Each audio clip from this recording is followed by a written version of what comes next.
Jay Crawford, Adam the Bull, Garrett Bush,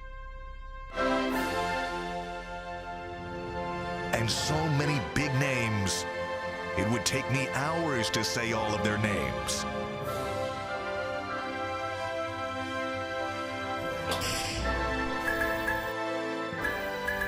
The ultimate Cleveland sports show. Booyah! It is. There we go. Friday. Let's go. Friday. Why is the fifth chair? I hate the fifth chair. Why is that there? Mr. Polk will join us later in the show. I love that's Mike, but I right. hate the fifth Mike chair. Polk's coming in for a Boss. segment later in the show. Yeah. You good? So I feel like we're so far away. I know, You it's guys less just, like, intimate. It's I don't less like intimate. it. Yeah. We have a busy show because this is our last show before the Browns' next game. Obviously, they play the Bengals, a team that my buddies assure me we're going to win because we have the Bengals number. Is that a thing? I don't know. We'll find out. The Bengals seem to have the Chiefs number, and we certainly have had the Bengals number the last couple of years. Even last year when that Bengals team made it to the Super Bowl, we handled them easily. Your friends at their are place. assuring you the Browns are going to win? Yes. I have so many Browns friends telling me, relax, bro, that it's going to happen. Okay. I think this is. And I'm like, okay. Listen, the Browns may win. I do think it's funny that there's some idea now that like the Bengals can't lose to the Chiefs and the Bengals can't beat the Browns. I think both of those are stupid. That's the recent narrative. But the Bengals beat the Chiefs 3 times so far in 2022. Right. Yes. You can never play a team Right, but if 3 they times played in the 1 year. playoffs, I wouldn't be that. I mean, I think they can win, but I wouldn't be overly confident. I wouldn't be. When you got 2 great teams like that, you Yeah. can flip coins and Exactly. 5 and 5. Yes. And right now the ball is gone. The bounces have gone. The Bengals, Yeah. they've played well. Anyhow, my friends assure me, relax, bro. They're going to win. So I'm in a chill mood today because the Browns are going to win. We're going to do pre-written headlines. That's going to be a lot of fun. And we're definitely going to start with Baker Mayfield. I was disappointed to hear that you didn't watch the game that you went to sleep I last had no. night. First of all, I was gonna watch it. Yeah. And then John Wolford started the game. Right. And I was like, well, this game sucks. It's the Raiders. It's John. What was the point of watching? Right. So I was really tired. So immediately, as soon as I saw him in on the first play, Click. I shut off the TV, Oh, did you got miss- into bed, read my book, and I was sleeping 20 minutes later. I watched a little bit of it this morning, not the whole thing, but a little bit of it, and then I saw the highlights, of course. Yeah. Hey. I watched all of that. I didn't. I had a late dinner and I missed that Baker didn't start. But a buddy of mine texted and said Baker's not starting because I didn't think he would. I had a lot of ongoing bets. I'm like, you're not going to bring a guy in on Tuesday and throw him out there on Thursday with a fragile psyche and his career hanging in the balance. Right. Nobody would do that to him. And I think that Except was he did. Sean McVay's thinking was, I can't put this kid in that spot. It's too tough. He's learning his 5th offense in 3 years. Right. He's had 2 days to learn it. It's not going to go well. And he saw the first 3 plays and he goes, I'd rather get that Baker's psyche get trampled and lose with this guy than lose with Wofford. What's funny is that Baker played pretty poorly. You know what he For did? most of the- That is not true. He played pretty That good. is not true. No, he wasn't throwing balls in No, the dirt. he did played not. pretty good. He played Now, pretty good. it's one He of those. was under duress Yeah, he played most pretty of the good. game. He played I'm pretty glad good. you said that, Bull. The Raiders smartly realized this guy can't possibly know the protection calls. That's the most complex part of the whole thing. Yeah.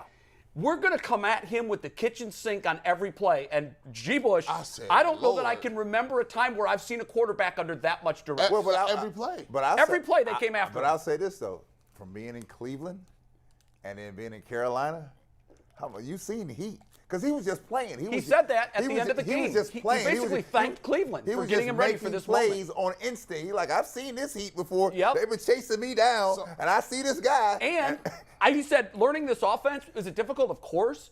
But that's what I've done. Everything I've done up to this point. I mean, think about the teams. The transfer in college. You've got a new system. You go through all these head coaches in Cleveland and offensive coordinators. You go to Carolina, your head coach gets bounced midway through the season. Like, his career has been this revolving door of terminology. This is incredible. Bull, I know you'll be impressed by this. I know you will. And I know that you're giving Baker his due because, I mean, let's face it. He got it done. He deserves I give it. credit for that, sure. But this it doesn't. is I don't know. incredible. He's going to have to do a whole lot more before people like me have to eat crow. I understand that. But yeah. for one night, he's got still it the done. guy that looked horrible in Carolina. Yes. He's still that player. Let me tell you this. I think I just said yesterday that I think the guy could have a career. Go I ahead. literally just said it yesterday. You did. Let me read this. This is a play call. Yeah. And for anybody that turns on a TV and watches a game and says, that guy sucks, Yeah. I want you to hear this. This is one play. The one they were talking about yesterday? Baker Mayfield comes in the huddle. He's got 10 guys that he doesn't know their first names. Right. Literally. I mean, you know, your first day at work, you're introduced to 25 people, and you're like, oh my God, I hope I can get 3 of these today, Sure. 3 tomorrow, so on. He's surrounded by 10 guys, all eyes on him. Yeah. He says, all right, guys, here we go. 1st and 10. Ready? Lens to deuce right, claw Z, shortlander Z strong, X Revo, Z lockback, can to jet, X Monday Astro, read alert, money deacon, flow F Panama on the Omaha. Ready, break. That was a play called yesterday. One play. That's absurd. That is one That's play. stupid. That's crazy. And I got to tell you, and I've known that. Have you ever because- heard of anything like That's this? stupid. Well, that's dumb. what they do now. I remember Yeah. when I was in Tampa, I got to do a behind-the-scenes story on. I got to spend some time in the Bucs offensive training room, and Gruden was really the guy that started this string of cadences. different things. Now each one of those Means something. is to the line, Yeah. Sure. to the Yeah. tight end, to the fullback, to the running back, to the wide receivers, and there's also secondary code in that information. I got it. Now remember, Tuesday, this to him looked like a Chinese phone book. Yeah. He didn't know what that meant, but now he knows he still don't that know my what it tight meant. end's going to run a shallow cross, my wide right is going to go deep, my flank left is going to pivot at the line and wait for it. My tight end, I can choose to keep in for protection if I want, but if I don't have the favorable defense against that, and I think I got a tight end matchup that's favorable, I'll check to this. Let me tell you something. It's unbelievable how he- much goes on. He may have picked up a couple calls. First of all, it reminded me of a guy who was playing a pickup game. He came in and played a pickup game. Yeah, well, that's when Baker's at his best. And he knew what to do. And now, Herbstreit- let me tell you what else, because I've been a guy that's been traded in the midst of the season, and 24 hours later, you're on the court with somebody else, right? You don't know nothing. They give you a couple plays, we give you a couple little So sets. it's time to play street ball. Well, no, your other players come up here and tell you, like for Baker, receivers, they might say, listen, I'm going about 10, I'm going to take a left out here, right? Your players tell you some things, right? The rest, he was winging it. He was winging He was it. winging it, but he was winging it at a high clip because the thing that people don't understand, he's got an amble over his head. He's got to get it done now, right? He played like a guy that was, the desperation was Bush, there. get yours off here because I know you got thoughts. Man, you know what? It's so crazy. I'm a person that believes in it's all about what you do in the field, man. And you know, there's no such thing for people that played the game saying you a hater, right? Yeah.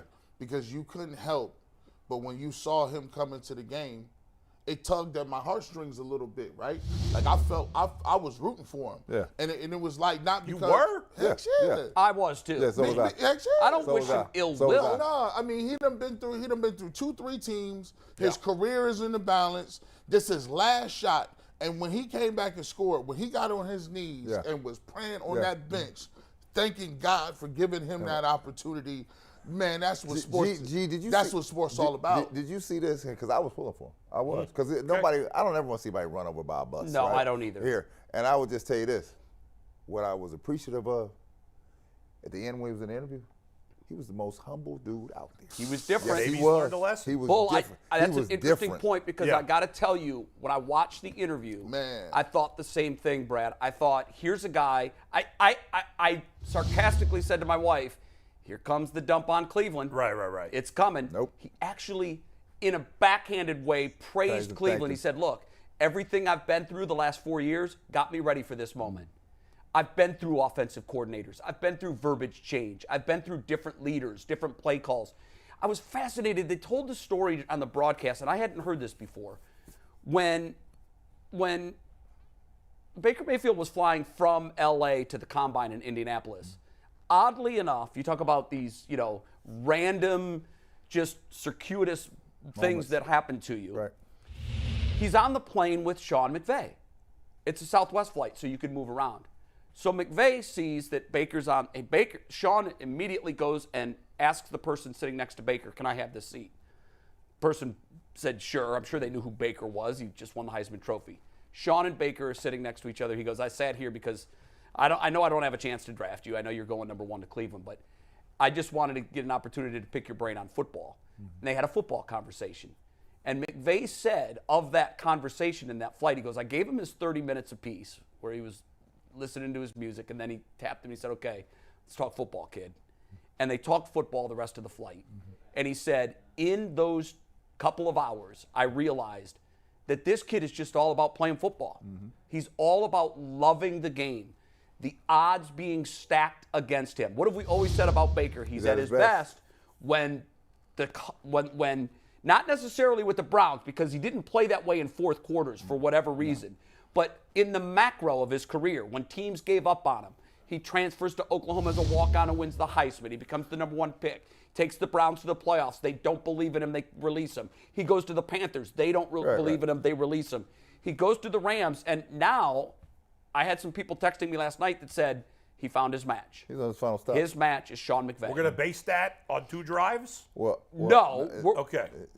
You know how this is a knee-jerk reaction? Yeah. We were basing that Baker was done on the little bit of football we saw him play in Carolina. Well, I didn't think he was done. A lot of people did. But we were You did basing not. Baker on not being good enough to be a starter based on 2 years. But after watching him last night, I was just reminded that, and now I know he can be Jekyll and Hyde, but it's in there.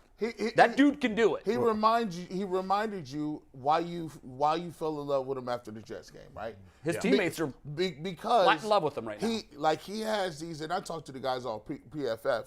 His first year while he was here, he led the league in what they call big time throws, and them is throws that need to be in a certain place at a certain time, and you got to throw that thing with some courage and anticipation. And I saw that with the Rams. He made him last night. I'm like, he threw an out route when it was on the drive for 98 yards. He threw an out route, and I said, man, you've been killing this guy for 2 years. He has 1 good game. You're going to go bananas? But it's it's not even a good game. He had 80 yards passing until those final 2 drives. I have to tell you, Bull, that was a great game. What you have to be careful of doing is it's because 1 game. I know, but Bull, was he productive till those last 2 drives? It wasn't him. But was he productive? No, that's a fact. Yeah, no, Bull, he played well. So he had a Bull. drive He down played the well. field. His first drive that ended up in a field goal. Right, he played well. They were moving the ball all the way down the field. The next time he gets the ball, the same thing. Moving the ball all the way down the field. They're down in scoring range. I think maybe even in the red zone.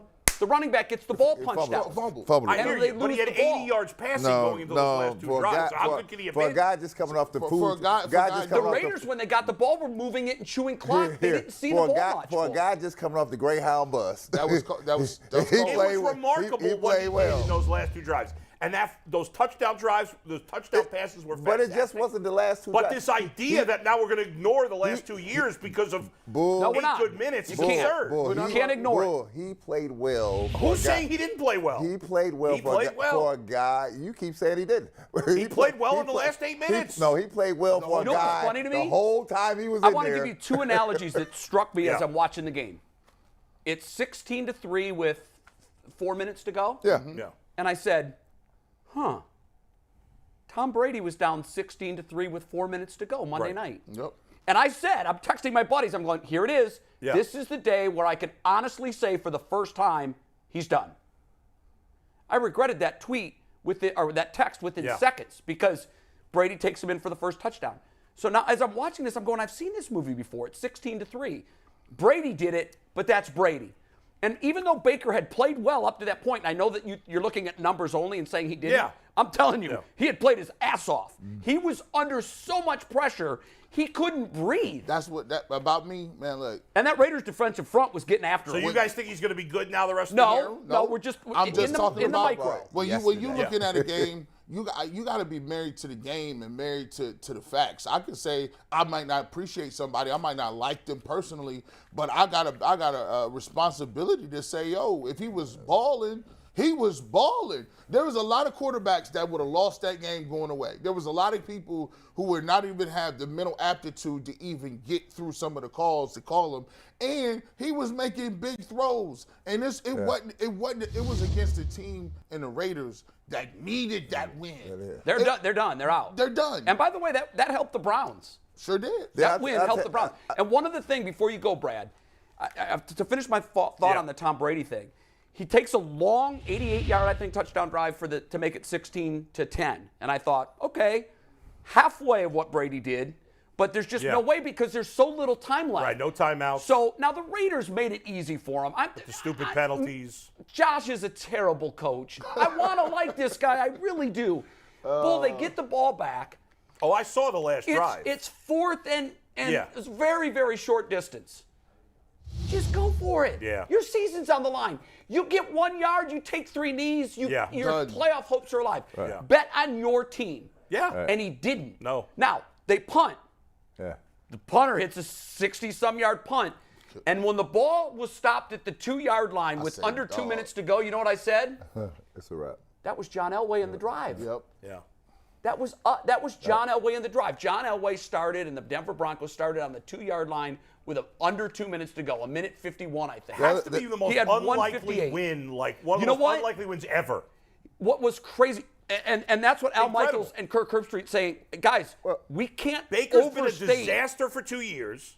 He has. And hadn't been there, and they suck. But the Rams say it's not like he has talent around them. They suck. That roster is depleted. That's a 3-9 roster. It's crazy. That's the other thing. Yeah. He was playing well, and I'm watching the guys he playing with. I'm like, who is this dude? But did you watch everybody else come to life? Yeah, I saw him. I was like, who is this that's what a leader looks like. I believe he brings everybody else. But I was reading the post-game comments. All of his teammates were saying, I don't know what the rub is with this guy. I'll go to war with him any day. He reminded me of Baker in his first year here in Cleveland. That's what I thought. Right. Just don't rub people the wrong way. Not the later dude. Right. He reminded me of that first dude, right? And right. So I was like, and that's what came across in that press conference at the end. I was like, oh, this is. He was humble. I've seen this dude before. By the way, when you look at this play right here, they calling this right here. It was a great throw. So he got the safety. Now this safety right here, he's down in the box, and they got a safety in the middle.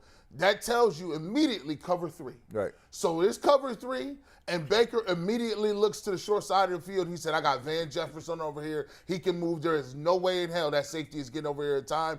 He threw it. I said, it was on the money. It was on the money. It was on the money. He put it right there on him. I said, bro, that's a hell of a throw. It was on the money. And it was, if he didn't throw it for the touchdown there, they would have had one more shot, and he would have had another chance to do it. Another thing that was interesting. Jefferson actually looked like a player yesterday. I was like, oh, this is the dude. This is the guy. Can I chime in with one thing real quick? Yeah. My favorite thing I saw from all the Baker Mayfield Twitter stuff, he's wearing 17 now? Yeah. Someone tweeted, honey, I shrunk Josh Allen, and I can't get that out of my head. It's literally the fun. It was I wish I could find the tweet this morning. That was the only skill position player number the Rams had left. They have so many players on that are injured. Right, yeah. And skills positions players that was all they had, so he had no choice. It's just I'm still in shock. You know what, Bull? It's hard to believe. Look. I know you are. Yeah. He said afterwards, he's like, he goes to Los Angeles, which by the way is where they wanted to be all along. Yeah. It's where they wanted to be all along. Emily is from Los Angeles. Right. They're all about the glitz and glamour and the Hollywood Instagram life. This is where it was supposed to happen for them. And I think that Baker, knowing the history between he and Sean McVay, he knew if I ask for my release, McVay's going to take me. He knew that because McVay said, look, I fell in love with that And they might have talked. I'm sure they did talk. I'm sure they talked. Given the Rams cap situation and given the Rams pick situation, McVay needs to have a quarterback at all times. A young quarterback. A young one. Not who he has injured right now. Goff isn't the answer. Stafford is injured. Or Stafford, I'm sorry. Stafford is injured. Goff, he felt wasn't the answer. And he looks at it and says, well, listen, could I get this guy and have a reclamation project? I get him in my system, play the last few games, and then I got all offseason to tinker with. You know why that's incredible? Think Baker turns it around the rest of the season? I do. I don't, look. He may not play lights out like that, but I think he plays well enough that they keep him. This is what I think. I think he's closer to that guy. Yeah. Because his body of work tells You just said yesterday he's finished. No, I didn't. No. Yes, you did. No, I didn't. Let's go back to what I said yesterday. I'm pretty sure you said he was finished. When I was trying to pivot from my car accident because I was very uncomfortable talking about it, I go, all right, let's talk about Baker Mayfield's career being over. Okay. I was facetiously pivoting because I wanted to be done with that. But I had all these stats. I'm so bummed that yesterday I wasn't here for that. And then we ended up not doing the discussion yesterday because we pivoted to Josh Bell. Right. But I did a lot of research, and I looked up a lot of young quarterbacks that are not in the league anymore. Guys that were washed out by 29, but I had MVP kind of seasons once upon a time. Carson Wentz now. Why I say Carson Wentz, what do you think of?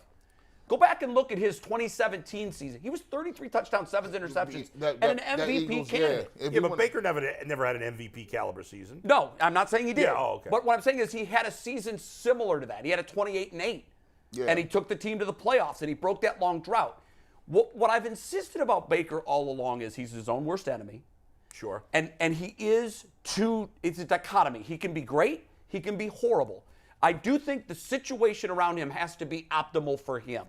And with Cleveland, when all the discord started coming out with the Beckham and the public stuff, it collapsed. Yeah. And he collapsed. And I think that maybe he's learned a lesson from that. Well, Because his personality is weak. I'll say this. With that. I'm not jumping on the bandwagon to say that he gonna ball out for the rest Yeah, of don't it. break your neck doing that. I'm a guy like this. I'm gonna give you this game. We'll see how the next week. And Because now we got what I another want to see one. this week is next week they're gonna get tape on him.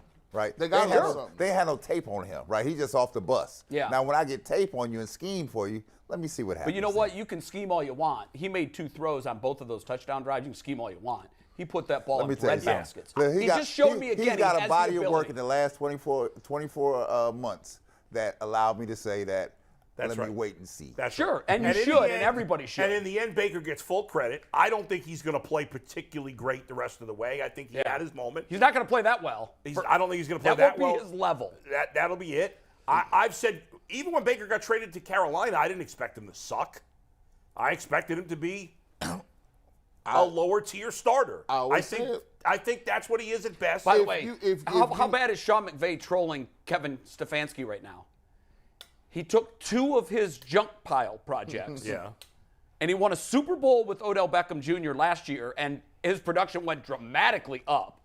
And then he takes a quarterback that Stefanski throws off the team, and Carolina throws off the team, and with less than 48 hours, plays the most difficult position in sports, and knocks a team essentially out of the playoffs. Well, but that's not the second part is not equivalent to that's one game. You got 4 games. You got 4 games. Baker never had a good game here. We done enough on We got 4 games, and as players, listen, you always got an opportunity to prove anybody wrong. No question. If you go out and play, you can tell some people. Isn't that when he's his best though? When he's trying to prove the detractors wrong. Like Baker, I wish him the best. I do. Yeah. You've done your thing, right? Your day here is done. We're done with you. Yeah. Give me back to Deshaun Watson. We've got Deshaun That's Watson. what I want to talk about. The reality is, get excited as you want about last night. He deserves his credit. Right. The scope of 5 years is not good enough to be a quality starter in the league. It's not even he has more turnovers than any quarterback in football besides Jared Goff. He also set the rookie record for most touchdown passes in the season. Well, every one of the great quarterbacks. The whole thing. Every one of the great quarterbacks that's ever played the game. Didn't have that much success in his rookie year in terms of throwing touchdowns. One category. Jay, but it's not that's what it's not a quarterbacks are concern judged of on ours touchdown anymore. passes. No, we're judging a lot of things. It's not a concern of ours. What I want to talk 5 years, the most turnovers. We're second behind Goff. I need to figure out. That's terrible. I want to see if Deshaun Watson could do the same thing. That's what I'm talking about. So as we pivot to the Browns-Bengals, please. Here's what's fascinating to me, because we had a chance to watch Deshaun Watson, who had all of training camp, knows the system. Granted, he hadn't played in 700 days, but there was a lot of rust. And here comes a guy in 48 hours. Here's the playbook. It's this thick and goes out there. So it really was. My mind was doing. Why would Baker have rust though? He's been playing because he's playing with all new players. I know, but that has nothing to do with rust. I told you before. It's like this. If you hadn't golfed for a long time, right? Yeah. And you go out there and try to golf and see how your golf game looks. It's gonna be awful. Now you know how to tee it up. You know how to drive. But he was still practicing. But here practicing at the driving range and practicing in the midst of a game. Sure, you're absolutely right on that. My point is, I expected Baker, and I said this last night. I go, I hope he plays. This is the last Baker point. I don't think he will. Watson, Bengals, Okay, Browns. okay. Last wow, Baker can you turn your volume down? You are blowing our ears out, bro. Oh, my bad. Audio board issue still. That was the sound of Jesus. I know, it's like you calling me home? I ain't do nothing. It was just interesting. It's fascinating to see that you can have variety of rust. It can be physical. It can be up here. And I think what we learned from watching all this is we in the media make so much about, 700 days, he's going to have rust. Well, yeah, there is something to that. We also said, 2 days. I wanted him to play because I thought he was going to look worse than Watson. Right. Because he should have. I was happy for him. He played well. Because he didn't know anybody. He didn't know the players. He didn't know the play calls. He didn't know the offense. But he's been playing. That's a big difference. But not in this system. I didn't expect him to play well. But I didn't expect Deshaun Watson was as bad as you can play. Watch this. Deshaun Watson said something in his press conference. He said, look, they said, Deshaun, we saw you running gassers and sprints between plays. Yeah. He said, yeah. He said, I got out there and between calling a play, getting the play, relaying the play, doing the snap, scrambling around, he said, I was gassed. Bro, I'm tired. Read that and tell me you're not out of breath. That's like you're in the huddle. Look, you're the quarterback. Read it and tell me you're not out of breath. Right claw Z short, Lander Z strong, X Revo Z low blocker. What is that? Lock block? Lock back. Can 2 Jet X Monday Astro Read alert Monday Deacon Flow F Panama on the Omaha. Yeah, that's long as hell. Now you got like 4 seconds to do it, so you're not breathing. Yeah, and then say for instance you're running and you scrambling. Yeah, what now? Now you're playing street ball. And now you get the call from the referee, you get the call from Stefanski, and you're looking around, and you're like, okay. So Deshaun's like, my wind is gone. My wind is not there. I have not, and wind, playing basketball. I used to go from playing basketball for football all the way to go to the state championship game. That used to be December 3rd. Mm-hmm. The basketball team that already been conditioning in the fall since September. Then you hit that hardwood. And then you hit the hardwood. You're like, I play both ways. I'll never come off the field. It's a big difference because you never stop. Because it's 3 seconds of average play. But when you getting out there, and when I was in and when I was in high school, I used to play small forward. At McKinley? Yeah. And Did you really? What? Yes. I play small forward. So you mean when you play these little small teams, they playing 3 guards. That kid about 6'1". You chasing him. And I'm chasing them off. Wearing you out. I'm chasing them off screens. They running flex on the baseline. I hate this. He's breathing hard. And the coach used to say, you can rest on offense. Yeah. I'm like, we got to play man-to-man the whole game. Man, my lower back was hurt. So that's a different That's why level. your boy was running gassers, because he's like, I got to get myself prepared. And he will look better physically against the Bengals. I don't care what anybody says, because there were some people that dismissed the idea that he would have Russ. I expect him to take a quarter. And I said, we're going to measure this in quarters and not weeks. Don't judge Deshaun Watson until the last 2 games of the season. And he doesn't get 100% pass. He played like crap. He did. You can't just every time he plays bad say he has rust. No. It's clear that was part of it, but he was awful. He was. Yeah, but whether it's Baker Mayfield or Deshaun Watson, making a snap judgment based on 1 game when we have a decent track record is stupid. Well, it is, but it goes back to my point that about I always talk about the gap between the highest and the lowest. And I say, like most things, the truth is in the middle. And Baker Mayfield is the perfect example of that. His ceiling is what he did last night. His floor is what he did in Carolina. Because he was never that bad here. He just wasn't. He had some bad moments here. But he was awful in Carolina. I'm watching him, and I said one day on the show, I go, he's broken. This isn't about the quarterback. Any quarterback could have a good game. But you want your quarterback to be Tom Brady, where your high is here and your low is here, and the difference between them, so you know what you're getting. The problem with Baker is his high is here, his low is here. You don't know what the hell you're going to get. The barometer this week is going to be even greater if you watch this game. Yes. Because you got Joe Burrow here. Right. He playing out his mind. Well-oiled right now. He playing like a smooth criminal right now. Michael Jackson. By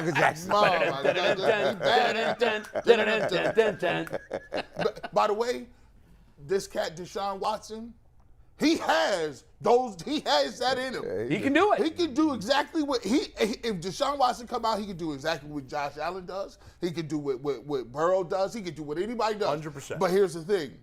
How quickly can he get that level? How quickly can you rise to the occasion? Got to get that engine revved up. He got to get that quick. Like he has to, and it's unfair, but it's very fun to watch. Yeah. I love watching. If you're top of the food chain, I'm going to see if you look on the sidelines and they say, we need one of them. Yeah. This is what I'm looking forward to.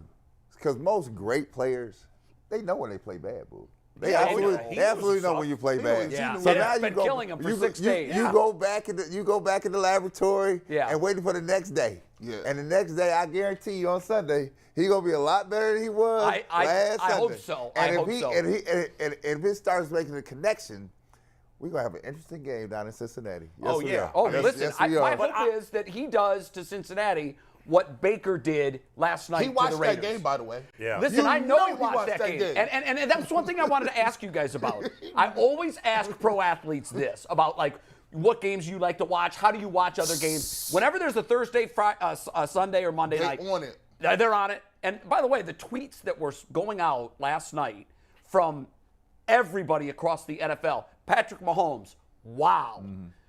All of these star players, it was they crazy. all watch it. They So watch here's what I want to ask you guys. How does that not impact Deshaun Watson as he's watching? Because he's knowing they paid me more money than any player's ever been paid to play football and to replace that guy, and I dropped a clunker last week. now you got to. Now it's a reflection on you. Right? Well, you know what? Right.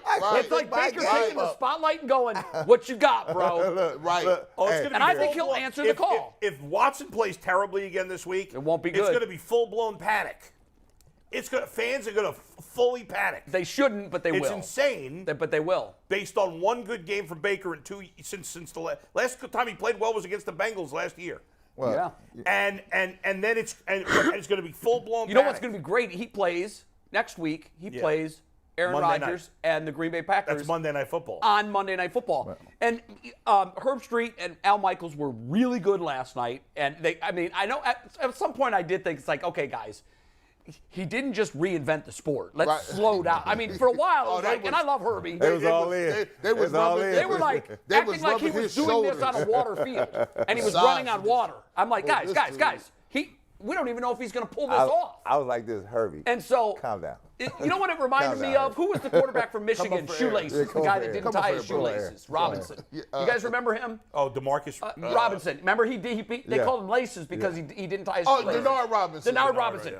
When he came in off the bench for his first game, I was watching it, and the broadcasters were making it seem like, give him Heisman right now. They were just singing his praises, and that's what it reminded me of last night. I'm like, guys, hold on, this is Baker Mayfield. I know he's going to take him down. I even was saying when I was watching it, he's going to drive him down at the end of this 98-yard drive. He's going to throw a pick. I know he's going to throw a pick in the end zone. That's who he is. Well, we got this thing on Sunday, right? And so, the fever in this town is like, we still got a chance. Yeah. The Raiders got put away. They've got a better chance. I'm like, do we? Let's see what we got. We do. It depends on if we come to play. I always said we have some personnel that can compete if it's revved up right. But if it's not, right, you got to think that the Bengals have been hearing nothing about this, but in Cincinnati, like, you gonna let them do you again? Oh, they're hearing it all you week. gonna let them do you again? They got to be thinking we got to come out and put 50 on them, like, because they heard it all week, man. You think about what the Bengals are trying to go. They feel like they're at another level, which basically we went to the Super Bowl last year. This is our division. We're going to let you know, and don't get it twisted. You had them couple of wins, but we focused and fully ready to go. Yeah. Now, if Deshaun Watson comes in and put the cape on, we might have a game. But I will tell you this. If that cape ain't on and it looked like that regular stuff that we saw the other, it's going to get ugly. And they can wash you up out of here, dog. He's got to play great for them to win. I don't think there's any doubt about it. He has to be great. You need, and it's going to be tough. Jacoby was very good in the first win against Cincinnati. Yeah, and I think the key, obviously the Browns, I think, got to turn in the two signature wins against the Bengals the last 2 years. There's been a key turnover early. We've talked about this. Yeah. The Browns need that. They need the turnovers to help feed their offense. Yeah, I don't think there's any doubt about it, because I think to expect Deshaun Watson to play after what we saw last week, I think we all expect to play a lot better. But to expect to play him at elite level, we're gonna be at Pro Bowl tough to expect. I actually think Baker playing well last night was good for the Browns because I do think it's going to elevate Deshaun Watson's want to. He watched that. He watched it, every and he's hearing the whispers. He and knows. And you always think about it because he even puts it in the terms like, man, this dude came in on 2 days. And I done been back a while. I've been taking some snaps. I played terrible last week. Nah, bro, I got to do something, bro. Like, people going to feel like I fell off. I ain't fall off out here. Right. We need to see it. We need to see that Superman with the we need the celebration. What happened to this? What happened to all the bow and arrows? We need that right now. I hope we see it. I hope we see it. Ben Baby covers the Bengals for ESPN. He's with us now. Ben, are the Bengals tired of hearing about the fact they can't beat the Browns? Well, let me tell you this. Until they start getting those wins against the Browns, they're going to have to keep hearing about it. It's a team I'm sure y'all talked about, have lost 5 straight games to the Browns. And what I find interesting about this is that the last 2 games against Cleveland with the starters, they've been beat worse than anybody has beaten them so far. And that's what's fascinating. You know, this is a Cleveland team that has gotten the best of the Bengals, even with their starters, and that's something the Bengals will want to change this week. Yeah, I mean, you look at those last 2 games, those are the 2 worst games the Bengals have played since early last year. It is, and in both of those games, Ben, we just brought this up, there was a big turnover early that really changed the momentum in the game. Yeah, you know, I talked to Zach Taylor about that this week, about why these games have kind of been like that for the Bengals. And he said those turnovers were key. You know, you go back in that game last year here at Paycor Stadium, Denzel Ward had that pick 6, and we asked Jamar Chase about the route, and he said that, to use a family-friendly phrase, it was a bad route. He used a more vulgar term to describe it, but they know that they can't do that. They know that Myles Garrett is a problem. We saw that first game where Myles, it just shows how good he is, the fact that he can be so disruptive, even when he's not pass rushing, drops off the line of scrimmage, gets a deflection that ends up being an interception. Those are the things the Bengals will have to worry about against Cleveland. Ben, I think what's interesting here, and you could speak better than anybody on this, is in the previous meetings, the Browns have had a huge advantage in the trenches, right? The Browns' offensive line has been great. The Bengals' offensive line had been trash. The Bengals' defensive line was fine, but DJ Reader didn't play the last game. But now, I think this is interesting because now the Bengals' offensive line, from my perspective, has been a whole lot better the last month or so. The Browns' offensive line's been going in the opposite direction, and so maybe those advantages that the Browns had are not there. Is that fair? What do you expect in terms of that? You know, it's interesting. I think this might just be a bad matchup for the Bengals until proven otherwise. I mean, yes, the Bengals' offensive line has played better. We've seen Joe Burrow have so much more time in the pocket than he did earlier in the season. You know, in that first meeting, he didn't have Jamar Chase, and they were still trying to figure that out. But, you know, when I asked Joe about what makes this Cleveland matchup so unique, he said, Myles Garrett. He said, that's different than any other team. And I wonder if Myles just being on the other side of the ball is just such a unique factor for them to deal with. And, yes, the Bengals have to deal with guys like T.J. Watt. You go across the entire NFL, there's a lot of good edge rushers that you see in, day out. You know, they saw Jeffrey Simmons, one of the best interior pass rushers in the NFL just a couple weeks ago. But when you look at Myles Garrett and what he does, the fact that he's so explosive, so big, so long, I had one assistant tell me, go back and look at a rep he had against the Texans where he came in on the inside and kind of Euro-stepped him at the line of scrimmage and got the quarterback. Euro-stepped him. And for the fact that you could do that at that size, it's just unbelievable. I mean, Myles is a freak, and the Bengals are going to have to figure out how to defend him. Yeah, that's exactly right. I remember seeing that play. I know exactly the one you're talking about, and I said at the time, I've always said there are things that Aaron Donald can do that Myles Garrett can't do, but there's nothing that Myles Garrett can do that Aaron Donald can't. I saw that play, and I go, Aaron Donald can't do that. Hey. Nobody can do that. It was incredible. If you smart out there, they stood him up at the 3 technique. Imagine and they he had players around him on that line. Oh. They gave him a 2-way go. Yeah. And he says, oh, don't go this way. It was so slick. Finish with the left hand. But, Ben, I'm going to tell you what. Myles Garrett is on one side, but I'll say this. They ain't got nothing in the middle. And the Cincinnati Bengals, I felt last game, abandoned that run way too quick. Samaje Perine has been running with his hair on fire. Joe Mixon might be available for this game. He is. If they decide to run it, I don't know if the Browns can stop it. You know, it's funny you mentioned that because I think the exact same thing. When you look at how much the Browns have struggled against the run, up the middle, they don't seem to have a whole lot. You look at what they have at defensive tackle, and I think that kind of sets them back a little bit and makes it tougher for the linebackers as well. I think that the Bengals would be wise to use that rushing attack, and I see Joe Mixon on the screen right now. He will be back for this game against the Browns. You know, he cleared concussion protocol earlier in the week, and he knew that Samaje Perine did a good job filling in, and his guy going back to his days at Oklahoma, they feel like that could be a potential 1-2 punch for them moving forward. So, Yeah, Bill, I think that's the key. let me ask you this, because it always seems to me that Zach Taylor is always a position where the Browns put him in a position where he starts to panic and question what he does. The Browns get rolling. He never really has an answer for it. You get Myles Garrett coming in on an edge rush, and then you got Burrow looking over his shoulder, and that's when the Browns seem to make progress here. Can they withstand the heat that the Browns? Because the Browns are coming here. They're coming with a position of trying to win a game here. So, you think Zach Taylor has a game plan that's formidable on Sunday, or will he go back to his panic mode? You know, I feel like this offense is clicking so much better. And Zach Taylor deserved some criticism earlier in the year for what this offense looked like when the run scheme wasn't really working. And to his credit, he ripped up the run scheme midway through the season. They put their egos aside and said, you know what, we may be a team that likes to run wide zone, wants to be under center, but this isn't working. So what they did is they went to more a gap scheme in the run game that seems to have worked. They put Joe Burrow back in shotgun a lot and been more of a team that runs out of shotgun. You've seen a lot of duos. You've seen a lot of inside zone, tight zone, and a lot of those gap scheme formations where you've seen a lot of pullers as well on the line of scrimmage. That has really helped Joe Mixon. That has really helped Samaje Perine, and importantly, has taken a lot of pressure off that offensive line in those pass protection sets and given them more manageable situations. So we'll see if that continues to be the trend against Cleveland. Ben, obviously the Browns are going to want, with Deshaun Watson not knowing what he's going to look like coming off of last week, the Browns are going to want to run a lot with Nick Chubb. We know Nick Chubb has had a ton of success against the Bengals. DJ Reader, I mentioned before, the Bengals' best run stopper, didn't play the last game. And Lou Anarumo's done a magnificent job with that. When they first hired him, I was like, who the hell is this guy? And he's done a magnificent job as defensive coordinator with a bunch of just solid guys, not really anybody spectacular. Maybe Hendrickson, but what's their game plan, you think, defensively?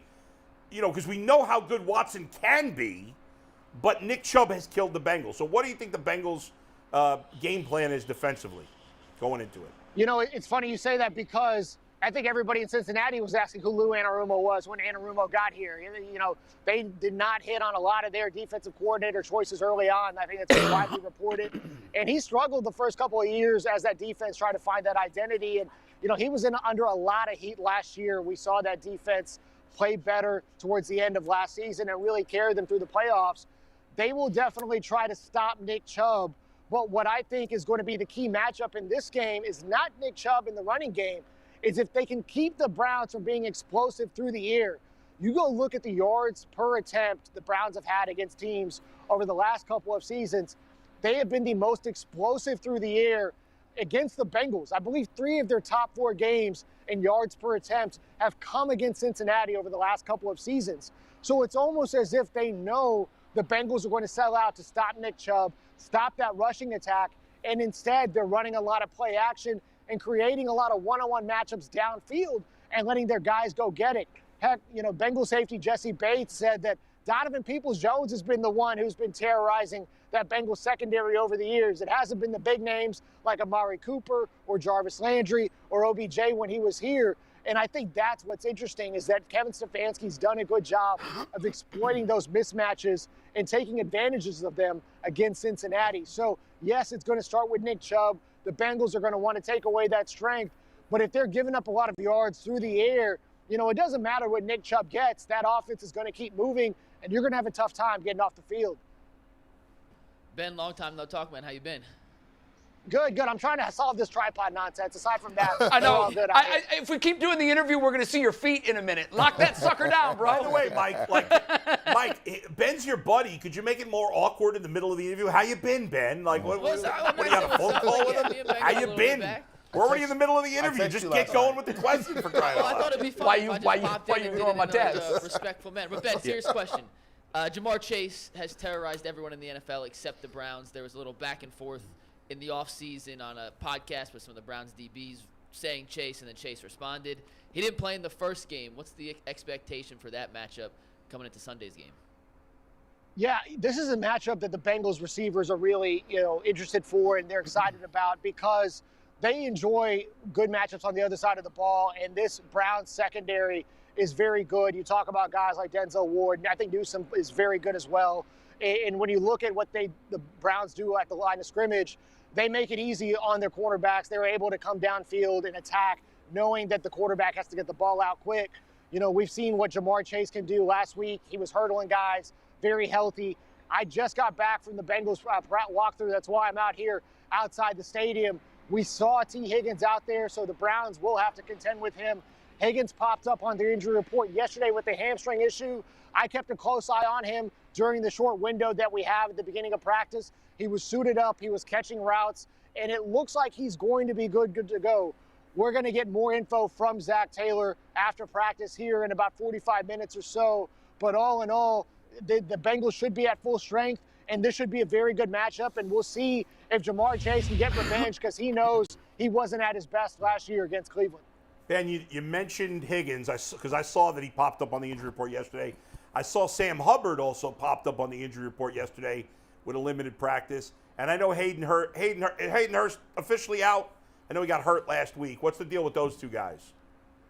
Yeah, Hayden Hurst is incredibly doubtful. I would be surprised if he played. Hasn't practiced all week.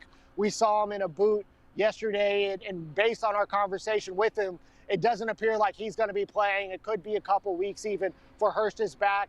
As for Sam Hubbard, we saw him going through drills today. He was alongside Trey Hendrickson, his fellow edge rusher, dropping back. He looked comfortable, looked fluid. I don't think there's a major issue there. Again, we'll wait to see what Zach Taylor says, but I would imagine that Hubbard will be available, and I think he's had a very strong year, a guy who's been really good against the run, but this year he's been much better coming against the quarterbacks, coming off the edge, being an effective pass rusher, and that combination has been good, even if the sack numbers haven't been there for the Bengals. Very good, Ben. We watch the NFL. We think we know what happens. We think we know who's going to win. If you watch last night's game, the more we watch, the less we know. What would be the most surprising outcome for you Sunday between the Browns and the Bengals?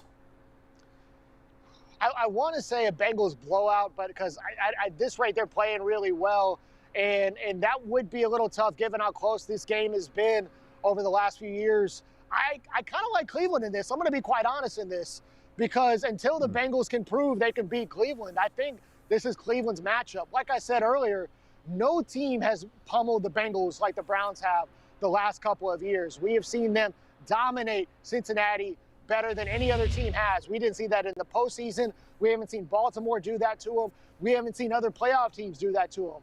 For whatever reason, this Cleveland matchup has been a nightmare for Cincinnati. So I expect this one to be close. And even though the Bengals are playing really well and playing like one of the best teams in the AFC, I think this game's still in Cleveland's favor until we see otherwise. Interesting. Yeah, I mean, usually it's the same thing on the flip side for the Chiefs and the Bengals. And so you're watching this on both ends.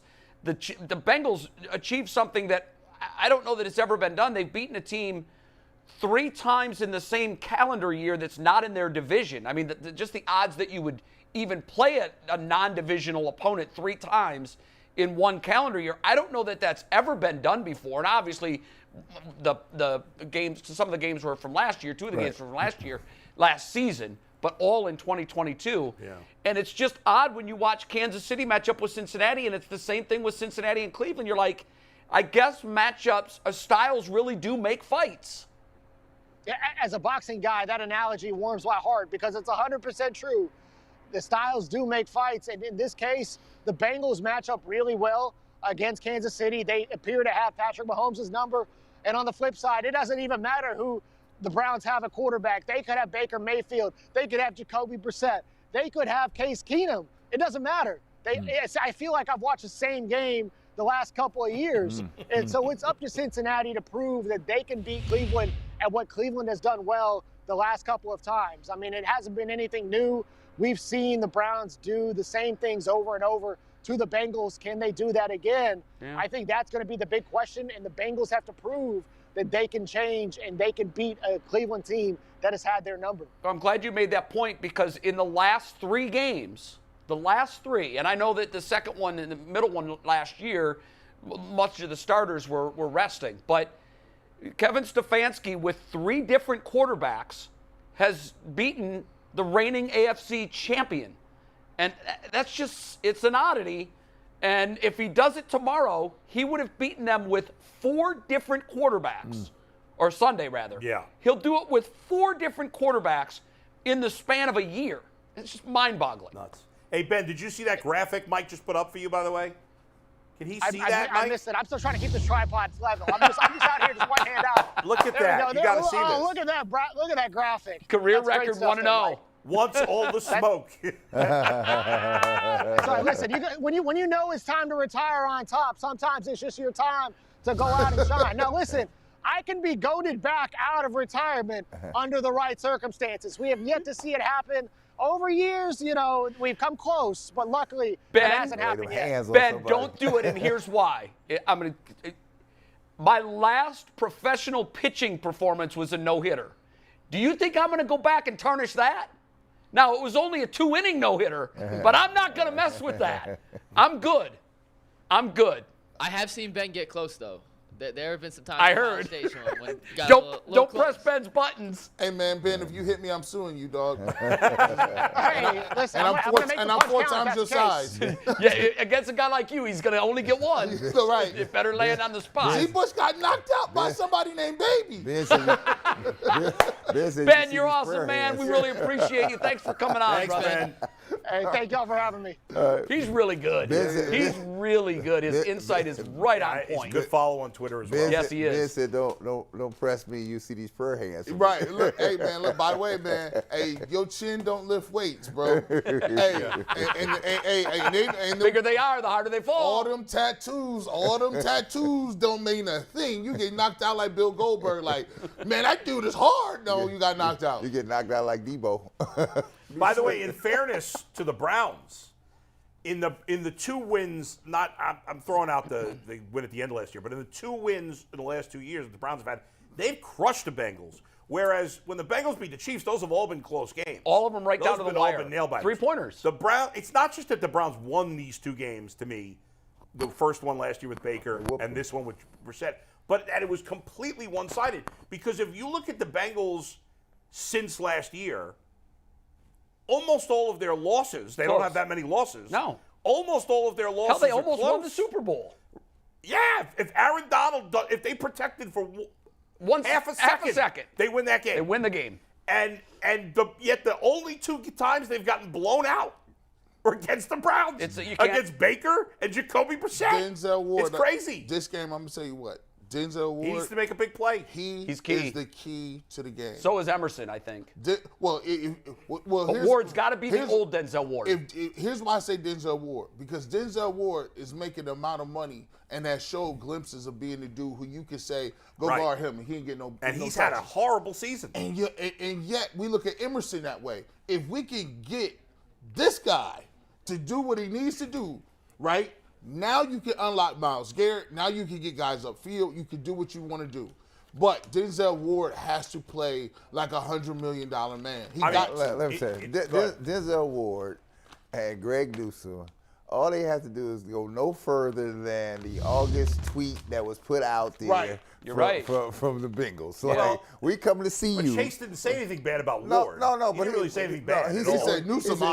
He said, but here he was talking about their DBs, right? So you call out. If you call, he said Ward's an All-Pro and Newsome is not. If you call out one Facts. in sports, you call out one in sports, you're calling out the whole crew. Right? Because I ain't no Lone Ranger out here on the island by myself. No. He wasn't. The reality is he wasn't calling him out, but it doesn't matter. No. If the Browns take it that way, they it doesn't perceive it matter. as a it does matter. He was calling him out. Matter. He was calling him out. That's exactly what he was. I heard the whole thing. It does matter. I listened to it too. I'm with you. When you put it, no, it's not irrelevant. No, it's not irrelevant. No, if you put it out on tape on me, then you got a problem with me. I don't care what it is. On site. Don't say nothing about me. Don't mention my name. Don't do nothing. Like because said, guess what? Jeezy You're going to see me in the box. Yes, you are. But Brad, my point is, even if he didn't mean it that way, which I think he did, but whatever, it doesn't matter. If the Browns took it that way, that's all that matters. Let me tell you, I played with a guy, and all you had to do was say one inkling of one thing, of one word that was sideways. He took sideways. He read every newspaper, every magazine. He would make something He up. watched all the videos. He made up the stories in his his head because when he got to the circle, You made that I'm up, going to see dog. you. Well, why can't they do that every week then? I don't know why. But, talent-wise, and I know Newsome and Ward have not had good years, Yes. but we know they're both very talented, especially Ward. Talent-wise, this is as good a matchup wide receiver as defensive back you can get. But if you- got three extremely talented wide receivers Yeah. against three extremely talented defensive backs. I If give you- the if edge you're to the a player- Bengals in that matchup. if And you- the if group- Sure, they've played better now. Yeah. They've If played you're a better player, right? If you're a player, you should want the smoke. You know, should. I'm waiting for you. Especially I've at been that waiting for you. position. I don't think there's a position in sports that has that kind of. It's wide receiver and DB. Mano y mano. They are. Yeah. You're on an island. It's me against you. Your athletic ability against my ability to counter it. And it's a great matchup to begin with. Have you seen this reel on Instagram about Richard Sherman talking crazy to these receivers? Yeah. It's ridiculous. Like he's talking. You're a bum. You're a bum. I mean, this is what they're talking. He's talking about people. You're a Reckless. bum. You're wasting my time out here. I'm telling you that right now. I'm like, they got him mic'd up. It's crazy. I'm like, this is the kind of smoke you should want. Yeah. I've been waiting for you. I got cheated out of the first game because you wasn't here. This right? is season. Right. By the way, but if you were part of the 6-0 Kool-Aid gang, this is season right here, dog. It's the playoffs. Listen, 6-0 goes from What gang? 10% likelihood to probably 35% likelihood by for me far- if they win. See what gang we in? 6-0 Kool-Aid gang. Kool-Aid This was gang? better than This Kool-Aid. is by needs to be a far, club. by Facebook club. far, the toughest matchup the Browns have left. Not even close. If they win this game, Yeah. then anything is possible. You're right. Yeah, I think the odds of 6-0 go from 10%, because I had them at 5%. They won. They're at 10%. If they win, for me, they go up to 35%. 6-0 Kool-Aid is awesome, and we give that 10%. If they beat Cincinnati, it turns into 6-0 Cleveland whiskey. It is the smoothest I'm down with that. whiskey out there. Cleveland's Whiskey's Christmas Bourbon is now available, by the way, guys. Visit your Christmas local liquor bourbon. store. Take home some today. A whiskey without limits. Drink They'll even have responsibly. G. Bush come down the chimney for you. Yeah, delivery. I'm gonna a knock- big I'm gonna knock chimney on the for G. door. Bush to come down there. But I'm just saying, if they do go 6-0, we're gonna pop a bottle of Cleveland whiskey on the show. And we will drink very responsibly. Like Very we have the last couple of times we've had a shot in the show. Shout out Cleveland whiskey. Also, real quick, people may not love Baker Mayfield. The dude moves the needle. So while we have you guys here, let's just remind you that we do have a special overtime content daily after each show. It is for our coaches tier members, $4.99 a month. That's less than $60 a year. You get exclusive Excellent. overtime Skip content. the starters tier. We're done with the $4.99 you starters. get the emojis, you get everything, the good discount stuff. codes. Yeah. And That's the top shelf. You want some cool stuff? Exactly. Yeah. It's the top shelf. It's the Cleveland whiskey membership tiers. Hey, Absolutely. man, There you go. McNuggets That's McNuggets Smirnoff been versus skimming. Smirnoff versus Tito's. Right. I got you. McNuggets been skimming Good off. analogy. He been skimming off the carving tray, man. He eating off this scraps of these prime rib over here. He filling his plate up, putting it all over on the overtime. I'm like, these is good topics. We need to be talking about it here. He like, no. Baker does move the needle. Overtime game. Wait till y'all see the numbers today. I know. So just it's a little inside baseball, but we have some extra time because DeQuell was going to come on with us and he Stand can't. up, baby. Stretch it out, baby. And Stretch it by- out. and by Seventh the- inning stretch. And if you want to Especially with Brad next to me. His legs. If you want to huge legs. sponsor the 7th inning stretch, you can go ahead and do that. Bulls seventh inning stretch. We will Brought all, to you by we will all get up and stretch it out, and we may do a little dance. Copper for you. Fit. Hey, let's give you an example. Don't we have to play Today's Take Me seventh Out inning to the ball stretch game? is brought to you by BetJack. The Oh! time is Let's going live on January 1st. Download the BetJack app today so you'll be ready for all the action. BetJack, Ohio Sportsbook, also the first official Baltimore sponsor stretch, baby. of the 7th inning stretch. And hey, guys, last night, I don't know if any of y'all bet I like on the that. game. You danced. I lost money He on Baker sings. Mayfield There last it night. is. I'm not We even gotta- here. Are you guys hearing Mike in your Yeah. Yeah, I heard all of it. Am I I too might loud have now? lost it. No. No. Became unplugged then. All Became my- unplugged. all my Bull stuff can't is stand in. up to do the 7th inning stretch. He unplugged himself. Come on. Anthony, we're sending Anthony out. Anthony's going to You fix probably it up, don't pulled worry. your cord out of the Yeah. speaker in the back of your IFB. Anthony, you got to lock me back in. Anthony, can you come Oh, yeah, fix here it is, right Bull? I got to hear the genius Hey, of here it is. that is Mikey Yeah, yeah. McNuggets. Matter of fact, we can have Anthony come out and dance in the 7th inning stretch. That'd be good. That'd be crazy. Anthony's girlfriend's back. You don't with like- us, and no. She approves that message. I You got don't it. like how Anthony, can you grab my phone, in too? baseball I dropped games my at the phone. 5th inning, the ground crew comes out and rolls the ground, Yeah. drags the infield. Anthony can come out at noon, which would be our 5th inning, Right. and just clean the setup for us. I tried. Yeah. Make I sure actually everybody's- love that idea. Yeah, it could be I good. actually love that. It could be tried. good. I tried Play to the get little McNuggets to baseball. play Get real some music. cleaning product to sponsor. Clean the window, yeah. Hey, Zambonis. inside the numbers, because we've got some extra time. Yeah. The Baker Mayfield thing is a little bit akin to me to Tim Tebow, and when I was at ESPN, I hated. Oh my God, you guys talk about Tim Tebow all the time. Listen, our show was the worst at it because Skip Bayless was carrying the Tim Tebow flag. And he loves Baker too. And I would come in. You know he does. I would come in every day, and he. Yeah. But Skip is smart. There we go. He's cleaning the glass. He's cleaning the glass. What is happening? It looks better too. Well done. Look at that. Skip is just smart. Skip understands what the flashpoints were. He knew that they were T.O., Tiger Woods, LeBron. Yeah. You know, he knew he could pick that out. And he would tell me, I said, Skip, come on, let's just do one topic in each hour. Yeah. Because we had a rule that we would do the most we would do a topic is once in each hour, Yeah. 2-hour show. And then I noticed we're doing He kept going back to it. topic at 1, and then our topic numbers were 1 through 10. Yeah. And we would do them again at 4, and then 7, and then 10. And I'm saying to the producers, what are we doing? This is ridiculous. Because I would be in our live chat, and it would stream, and it was constant. You could barely read them. They were going so fast. But I would read them, and everybody hated it. Everybody was like, enough of this. Stop. I'm turning the channel. We'd get the overnight ratings the next morning, and the producer before the meeting would throw them in the middle of the table and say, read them and weep, kids. Every time I tweet about Baker, I get a lot of people, why are you talking about him? What are you doing? Let's talk about why that is. Yeah. They're polarizing. Yeah. Tim Tebow, polarizing. Tiger Woods, even though he wasn't a controversial figure, polarizing. T.O., polarizing. All of these people in sports. And in sports debate, talk, radio, whatever you want to call it, even though the people in our chat were flooding our chat with enough of this Baker Mayfield, and I didn't see it, but Anthony McNuggets was saying that they're hating it in the chat room. Yeah. Our numbers were going higher and higher and higher and higher. Right. And it used to drive me nuts because I hated doing the Tim Tebow stuff. Yeah. I hated it. Well, and we don't bring up Baker for no reason. We're not doing that. No, and we can't. We're not. He's not in Cleveland. He's not our problem anymore. I said, Bull was here, and we were going back and forth. I said, Odell Beckham Jr. is a star. Baker Mayfield's a star. Yeah. So you don't make stars. They just, it is what it is. They organically They are morph. there, and you can't get away from them. Tim Tebow, it's the same thing. When you watch those games and he gets an opportunity to play, you're gonna watch it. Even when Team Tebow was playing, they was running Wildcat. But I don't know that anybody was watching Baker playing in Carolina. No. Yeah. But now, you know what? Now he's on a different stage. Oh, and now, he said when he got to the set last night for the post-game interview, he's like, one of the hosts said, here you go. You're in Hollywood for 2 days. You couldn't write a better ending. Yeah. And now we'll all be watching next Monday. There's no doubt. The ratings I'm not next going Monday are going to be nuts. But here's what's funny is, like, Mike this morning was like, well, we got to add Baker to the rundown today because we weren't even planning on talking about it. Wasn't going to be in the show. And then he was like, let's do 10. No. I said last night it was. We'll see what happens. Well, whatever. We'll do a little bit bigger. This morning, Mike's like, maybe we'll do 10 minutes on it. And I'm like, well, we got to do 20 minutes on it at least. Because, people can say all they want. They don't care. He's not here. They watch.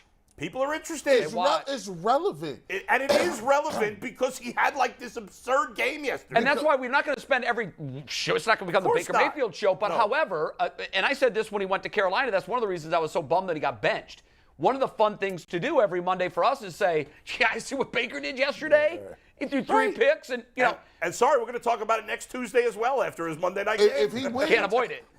Because the Browns, whether we like it or not, they are still waiting for a quarterback. Even though they have him there, Deshaun Watson needs a signature win where he looks like he's better than everybody else we've ever had. And then we will be like, and he's got the chance to do that Sunday. Let me turn the page now. Look, he wins this game, we'll still talk about Baker. Would you guys say that Baker Mayfield is the most controversial acquisition in Cleveland sports history? Manziel. Well, I don't think he was controversial when he was first drafted. Who? Baker. No. Did I say Baker? I'm sorry. I meant Watson. Yeah. The Watson acquisition. 100%. Yeah, I'm sorry. By far. 100%. By far. My 57-year-old brain. 100%. Yes. So what's interesting to me is because he has polarized our fan base, and that pisses me off. Because the Browns fan base used to be all like, we're all in this together, bro. Together. We here. I would see a Browns fan. I remember when I was in South Africa, I saw a guy with a Browns t-shirt, and we were hugging in the middle of Johannesburg, high-fiving. We're like, what's up, bro? And we were telling Brown stories. Yeah. It brought football is the common, and Cleveland is a melting pot. We really are. We're one of the country's melting pots. We have all different ethnicities, people from all different parts of the world. What brings people together? Sports. What brings Clevelanders together? The Browns. I was so pissed with the Watson thing because I see on social media, that's why I just said I can't look at this anymore. I would see on Twitter nonstop Browns fans yelling and screaming at each other. Well, bro, we're all in this together. We all have the same but Jay, thing. I would say, listen, you're right. There's no doubt it's the most polarizing acquisition the Browns have ever had, or at least in modern history. I can't think of another. However, the split already started last year because it was this fight on Twitter between people that still believed in Baker and people who didn't. That fight was already happening. I agree with that. It's been taken to another level because there's controversy with Watson as well. No, here's where really the root happened here. You had people. It started back before when they got Odell Beckham Jr. There was people that didn't really want Odell here.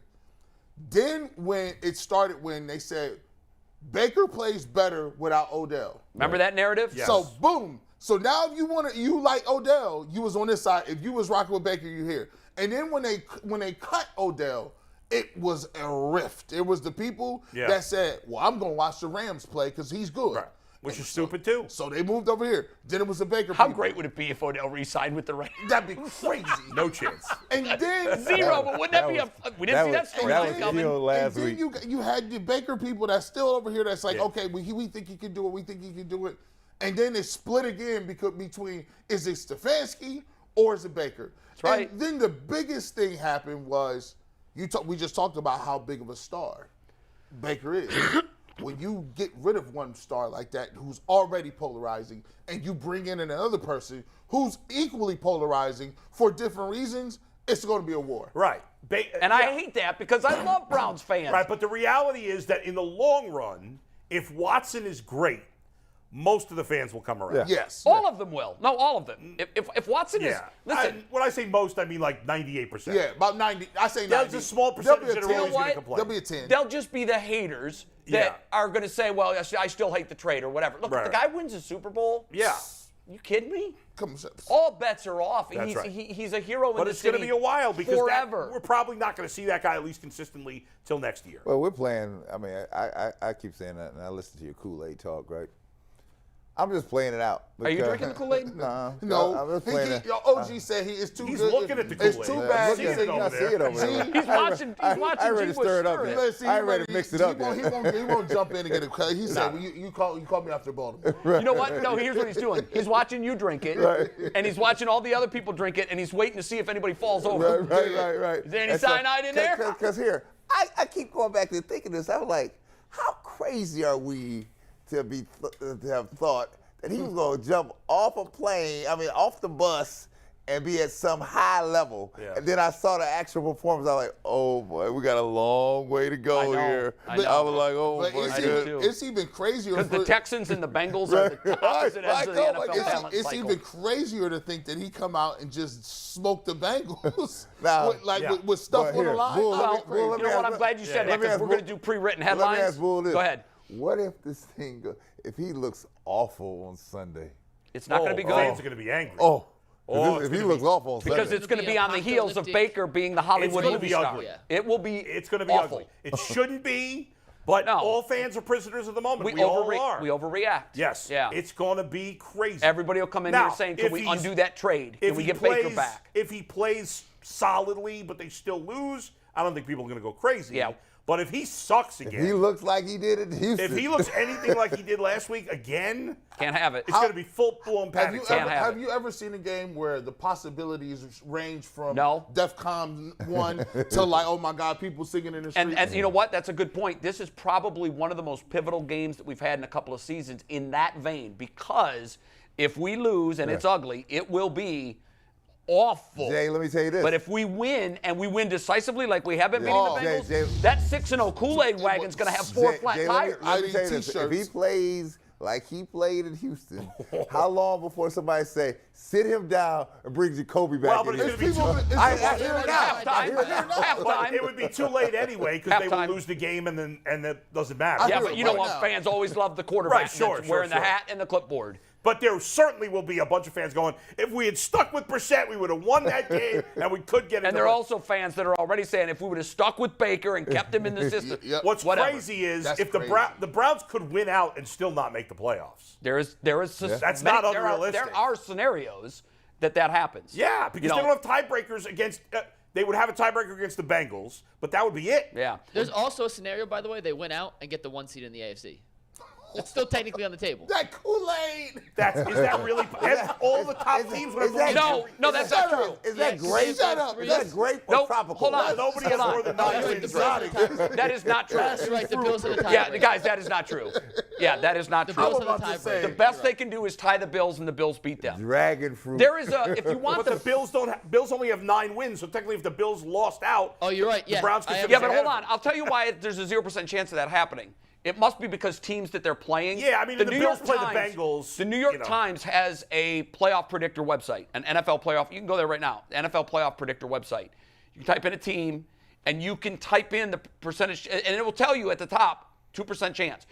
Go there once and tell me what the Browns' chance is, because I'm wondering if it went up. I checked it Sunday night after all the games, but the Raiders losing. I don't know if the Raiders I don't know. weren't. They were the Browns were a 3% chance. So if you go to New York Times NFL playoff predictor, They're a 4% chance so right now. it went up 1%. 4%. So it did have it had some impact. So G. Bush is saying there's a chance. But there is a 0.0027% chance at the 1 seed. That's what I was going to say. 0.0027, baby. That is literally the scene from Dumb and Dumber. You're drinking Kool-Aid without sugar now. So here's what I did last week. Last week, this is a fascinating website. I didn't know this exists. This is awesome. Yeah, it's one of my favorite Better websites. odds, me winning the lottery or the Browns being the 1 seed? Oh, the Browns being the 1 seed are way better. Yeah. Browns 1 seed. What are you talking about? But what's fascinating here is if you go, you can type in, there's a box, a circle that you can dot.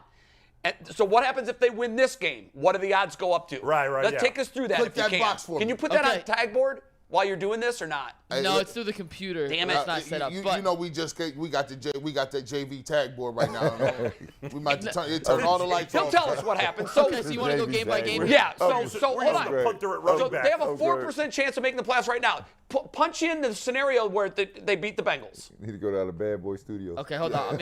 I got to get back Daddy's without house. going all the way back. Right. Baseline. So because they have the schedule and you just keep hitting dots and the percentage Don't goes you have up, to pick the other games too? No, it's doing Okay. the math for you. It's Okay, so it if does they it beat the real time. Bengals, Yeah. it goes to 7%. Right, because Okay. I did this Sunday. I'm surprised Okay. it's not a little higher than that. No, I was too. we It doesn't. good. It doesn't get real until the 16th week. Keep going.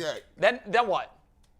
Then they play the Ravens at home. Then the next game, They got Huntley. Lamar. Well, Jackson could be back by that game. He'll but be I'm not- back. hearing almost no if they chance. beat he the plays. Ravens, they go to 13%. Okay, doubles. Double digits. Still not at 45. that some No, people it's were not. saying. No, I'm talking to run the table. Oh yeah, right. Okay. This is to get a wild card. So You now still you're drinking 14% to get a warm wild card. tap water. Okay. Then if they beat the Saints in week 16, 19%. Okay. So they still, if they won 1 in 5 chance. if they won 5 in a row, It's they unbelievable. still have 2 more games and still only have a 1 in 5 chance. And then Then if they beat the Commanders, I think it goes up Yes. to like 40% or 20. 32%. Yeah, 32%. still Okay. only a 1 in 3 We chance. know, it's unreal. And last but not least, if they beat the Steelers, so this is assuming they run the table here. Yes. According to the New York Times, a 56% chance to get I had said 50 when we were talking. which yeah. is better than average. That's Yeah. 6 in 10 chances. Now, Listen, here's the thing. So what the But you algorithm? think if you won your last 7 games, you'd have better than a 56% chance of making the playoffs. we won our last 7 and missed the playoffs. Oh my God. I'm going to keep drinking my cranberry juice. I'm not drinking no Kool-Aid. Not ready for the Kool-Aid just yet. Hey, I just did that for all of y'all. Here y'all go. I'm gonna tweet it out to everybody. That You go play around. website, This website's I'll tell awesome. you, that website is my favorite website this time of year because I jump in and I do Does- all the teams. Does that take in consideration the other teams? So here's what it losing? does. Here's what it like does. if other teams take an L though. So here's what it does. There's an algorithm that the program uses that figures out the likely outcome of all other games. Yeah, right. So who's more than a 51% chance favorite to win? Right. And so it's doing that math in real time, and it happens like NASA. Are you selling the experts are running Kool-Aid? it. You got a Kool-Aid stand? How much is the Kool-Aid stand? How much are the cups? Listen, the cups. It's free now. It's free now, right? Well, I'm trying to get this sponsored at Circle K. So you know how you go in, you pay monthly, and you get your coffee. Yeah. You go in, you pay $3 a month for the rest of the year. You get the Kool-Aid cup. You get the Kool-Aid cup and the T-shirt. Hey, Mike, I here's just what. want- By the way, while we're talking, I just want to stand can on you the look corner. up I was just on the the corner. Browns' odds of making the playoffs if they lose to the Bengals and then win the last No, four? if they lose, they're Are they done. eliminated? They're Nope, done. nope, nope. 0-0-0. Yeah, almost. No, it actually says if they lose to the Bengals and win the next 5. Four. No. If they lose to the Bengals, what happens to their chances? It was below 1%.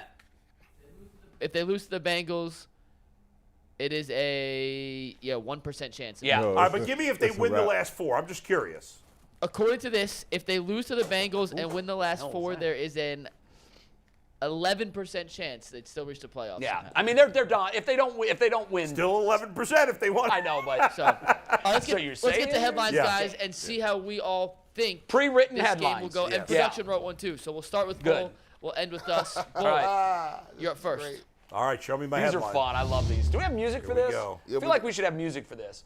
We'll find some music. Okay. You want serious or silly? That should be fun. Pretenders, not contenders. I'll be singing a different tune if the Browns win, but I'm not buying this turnaround from the defense based on beating the two of the worst offensive teams in Tampa Bay and Carolina. 31-20 breaks. Is Browns that your hold heart over speaking Burrow. too a little bit? I don't know. I feel like it is a little I bit. hate this game because obviously I want the Bengals to win, You're torn. but I also want. Well, I'm not torn. I want the Bengals to win. They're my team. Yeah. But I want Deshaun Watson to play well. Yeah. For your So- narrative. Yeah, for my narrative, yeah.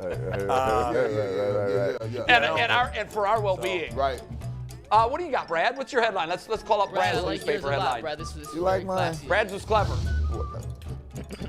Brown offense cages the Bengals. Look at my man Burrow. Brad used his heart too. Look at Burrow. Look, Watson's performance is without rust. For all you guys that think out here like, yeah, he's so rusty. So he's back in his new place on the east side. He's watching nothing but video. He like, Right. he saw the game Wait, last night. Anthony has a girlfriend? Yeah, I Yeah, saw that. she's here. Yeah. He's here. I She's saw here that. today. That's crazy. We just talked about this last She week, does right? not want to be on camera. He popped So we're gonna that respect her in. He wishes. popped that in on me, yo. I was like, Did we what? say her name or no? Her name is Bree. Her name's Bree. I met her earlier today. In the newspaper business, there's something called burying the lead. Yeah. You know, He buried that it. means you took the biggest nugget of the Yeah. story and you you buried it. didn't know that? He must not have been here the day it came No, up.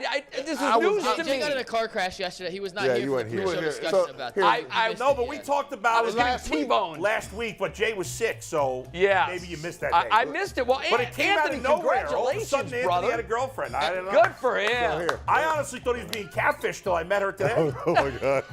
So you were saying there's no way he could have a girlfriend? I mean, it was a joke. He said, Anthony. He said, what time you got to go out to do things besides graphics?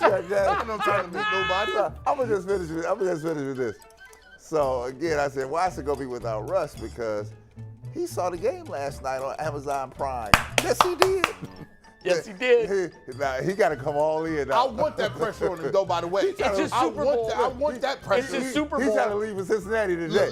Can I get down there today? He's already down in the stadium throwing passes. Hey, Deshaun down there doing gassers, running around with tiny shorts on, just running around. Ankle weights. The ankle weights. He's wearing those old Larry Bird shorts. Yeah, oh yeah. The highest not. with the 3 stripes on the side, some high top Reeboks. And a headband. Two socks. Hey, Two look, socks, and a bro. headband. Like, Listen, the Eye of the Tiger on repeat. Like Uncle Rico. I hope his form is better than Uncle Rico. Oh my God. We need that. Stop playing with us. We need that. All right, what's G. Bush's headline? G. Bush. Heart or head? Oh, this is Kool-Aid. Oh, it's heart, Dad. all Kool-Aid. It's all heart. let me get Oh, I love it. I love it. Hey, Kool-Aid. That's what we paid for. 31-27. There it Watson showed why he's worth the 238. Kool-Aid power. And it says 6-0 underneath Kool-Aid, too. You see it? That is a great Hey, graphic. hey, by the way, Anthony, did I you also make like that? the McNuggets finally wins a playoff game. I, did I saw too. that. I got you this week. The streak's over, nobody. I know Bree doesn't want to be on camera, and that's fine. I'll respect that. But Bree, This is the kind of creativity you're getting with Sir Anthony. Bree, I you mean, wanna talk I on mean, mic? she You should could be anonymous. She should be proud of his No, she has talent. no interest. She has no interest. By the way, how old is Anthony? Real quick. Anthony's 25. Hey, nobody breaks up with anybody after the age of 25. Congratulations to you, lovebird. Yeah, I you'll just be give big. that. Because you've been engaged and dumped. You said the other day, quote, I ended a wedding because I didn't like her tone. And now you were. That's not the point. line. That That's is the line a of the G. century, Bush by the way. asterisk. I That mean, was the line of the G. century. Bush is in his own I'm category. in my own category. Like, what do you mean, bro? Listen, I done spent more. Hey, listen, I was sponsored at one time by Packetans, bro. I was running around here putting bouquets together every 5 weeks. Jay, do you know how I know that's the line of the century? It is You the said line that of at the lunch, century. And Mike Polk nodded and goes, I'm writing that down. Oh So Mike Polk took a note of that line. And you can be here in 10 minutes. We All can right, ask but you're Polk when doing he too comes much, in. way too much today. My mom was here. Your tone was just all the way off. I don't like your tone. That's so good. We had to cancel the whole We're wedding. getting married. I'm dumping your ass. It was canceled. 18,000. You know You know you when gotta they have a put down, deposit. if it was a divorce, you know how they put down reason and they're like, irreconcilable differences. Reason for divorce. I didn't like her tone. Bro, she was doing so much that day. It was like crazy. Yeah, hold the drama, man. Bree, no drama. Just giving you some tips here. Dudes hate drama. Oh my God. She said she's trying. I'm making her All right, uncomfortable. we've now ruined this relationship. Yeah, I know. Nice I'm job. sorry. I hope I didn't mess things up for That's Anthony. what had to happen. He gonna, Anthony's a good man. she Jay, The you're last up time next. she's coming into the show. Anthony gonna learn. Don't bring I'll nobody tell you- I around won't say here. it on it. I'll tell You y'all subject after, to but, what's happening. Never bring a girl with a bunch of animals like us. Yeah, don't do it. that personal Jay, let's get your pan headline pizza up in next. We here. got 2 more to get to. All right, here's my headline. I'm going to win because these guys all use their hearts. I use my head when I write my headlines. Yeah, okay. Well, I picked the Bengals to win. All right, here we Yeah, go. but you used your heart. That's true. Bengals pop Browns playoff hopes. Burrow makes up for lost time. And I just cannot imagine. It's a matter I of time. cannot imagine that they do the unthinkable. And I don't know if I was at ESPN, I could make a phone call and get this looked up. I am willing to bet that never before in the history of the National Football League has a team beaten another 4 times in 14 months with 4 different quarterbacks. It's never happened. Probably never happened. Yeah. I mean, it's one of those I'd be things I don't stunned. need to look that up. Yeah, I'd be stunned. I'd be stunned. It's if that never happened. happened. Yeah. And Joe Burrow. And by the way, that team that took the 4 L's went to the Super Bowl and damn near won it. Yeah. And looked like they could go And to the the Super team Bowl that again beat today. them 4 times with 4 different Yeah. quarterbacks didn't make the playoffs And either year. they look like they could go to the Super Bowl again this year, They potentially. do. So I It's would- crazy. My heart tells me, oh man, please give me one of those Baker Mayfield miraculous. Deshaun Watson runs through in a white suit and takes us to victory. Yeah. But my brain says that just can't happen. Yeah, Joe Burrow got he got like a magical carpet, bro, in Aladdin, bro. He just does. I can't believe that he gonna take an L to these dudes. Man. It's Four only, in a it's row. only a matter of time. All I say is this. At home? You see it sometimes. You see Burrow gets this look on his face, and Where he's a little, like spotlit deer. like a deer in headlight. Yes, he does. He get it every now and then. He'll get it. Oh, I've seen it in Cleveland. Yeah, he I've get seen it. him a couple of times. Like, what the heck's going on here? I'm like, Joe, you have receivers. Just get. And then sometimes Yeah. He when didn't I look that way agaast the Rams in the Super Yeah. Bowl. He didn't look Never. that way Yeah, beat you. against the Chiefs. Truth be But told, we do that to Truth be him. told, you saw it in Columbus too. All right. yeah. Truth be told. You know what? Ben Baby may have given us the secret Truth be sauce. told. Miles Garrett is living in Joe Burrow's head without rent. He Cardi B on Glorilla. Oh, That's what he is. my God. That's what he is. All right, he we got have a condo in his head. Production headline. You guys wrote one? We Got- did write a got a headline. condo I think in it's his worth it. head. Don't take it yet. This is the ultimate culmination. This was the best graphic Anthony's made.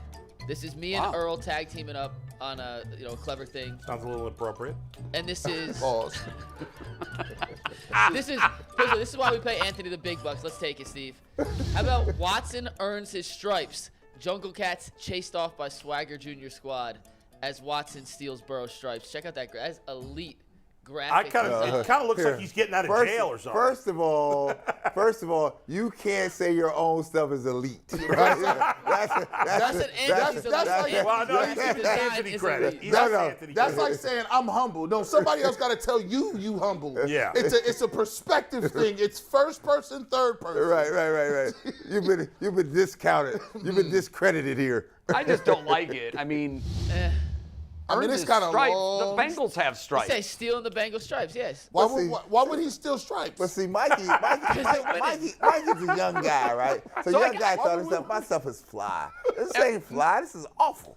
Pretty Yeah, fly we're not for a loving white that. guy. We're not loving that. We'll see that what the song? chat says. We'll see what the chat. Yeah. G. Bush is gonna win. Look at so- that. I think you don't, if you don't it believe says your peers? Watson You don't believe your swipes peers? Bengals stripes, Hey, I then said, you've got Yeah, a rhyme, Hey, swipes, respect Bengals my stripes, brother. and then you can use Oh, stripes I two like the ways. swipes. I like that. And I you're like using that. stripes two ways. The Bengals stripes, and obviously when someone like comes of age, you're like, yeah, he's getting his stripes. Right. So By the way, listen, who we're sang a work in Pretty progress. Fly for a White Guy? Remember that song? who's saying what? Remember that song Pretty Fly for a White Guy? I don't remember what that's from. I think it It's not was. Vanilla Ice, is It it? sounded No. like Kesha or something. Like who? How's Like who? you guys not? How does It's some young definitely not person here Kesha. not know this? Because the song was whack. It clearly didn't penetrate. It popped into the my head culture. when you said fly. Hey, It the did not culture. penetrate the Just culture. because the word What's that? fly is used does not mean Does not that mean it's it's cool. accepted by the culture. That's right. The culture, we have a whole panel. Just like them in the Justice League. We like, no That's question. called false No, that song cultural is whack. appropriation. No Yeah. Don't try to question. put Don't I that do don't on know us that it because was you a think white it's guy cool. that sang it. Don't hey, do it. we got rid of Iggy Azalea. Yeah, We just said no more Gone. songs for you. Have you ever heard? Done. Gone. Done. Canceled. She had Turner Masters in. Yeah. All right. At pre-written headlines, Too we'll many see who liberties. wins. I think if the Browns lose the game, it's between Bull and I, obviously. right. Yeah. Real quick before we move on. see how it happens. We are doing a post-game show this week, so make sure y'all tune into the post-game show. There it is. We are. 2-minute warning. It's always a blast. Me, myself, G. Bush, Adam the Bull, and we hope Jeff's internet And connection is Jeff's back. frozen internet connection? Yeah, Jeff. I've heard from many that he has a mainframe coming. He has. So if the new internet is there, Yeah. Jeff will be with us. He If has a not, new vote on Jeff. apparatus. Jeff got to stop using Windstream. I mean, there's Spectrum. There's. I think if he's you using live in a place- AOL dial-up. He's using a AT&T flip fiber. phone. No, but he had he was still flipping his floppy disk over. Oh, no. A side, B side. drive? He got a new computer though. I Zip think he'll drive? be all right. Yeah, Good, Zip good, drive? good, good. He might be all right. So man. the And the signal will be overtime, clear. I mean, the extra post-game using show is just Celeron part chip. of the extra content we deliver to you guys outside of our normal. Absolutely. 11 Forget to the spot. starters tier. Jay, The starters tiers for Jay. losers. Be a winner. Go with the coaches tier. $4.99 a month. You get extra got- content that nobody else is providing. Celeron chip. There you go. Yeah, He got this that's perfect, chip. Bull. His That's chip didn't come perfect. from Taiwan. His came from Tennessee. Remember, Hey, you get the emojis. You never get trust you get an American hours. made It's going to computer. turn into hours of bonus content a month for just $4.99, less than $60 a year. I want to clarify something. though. Bull called our $1.99 members losers. I don't want to do that.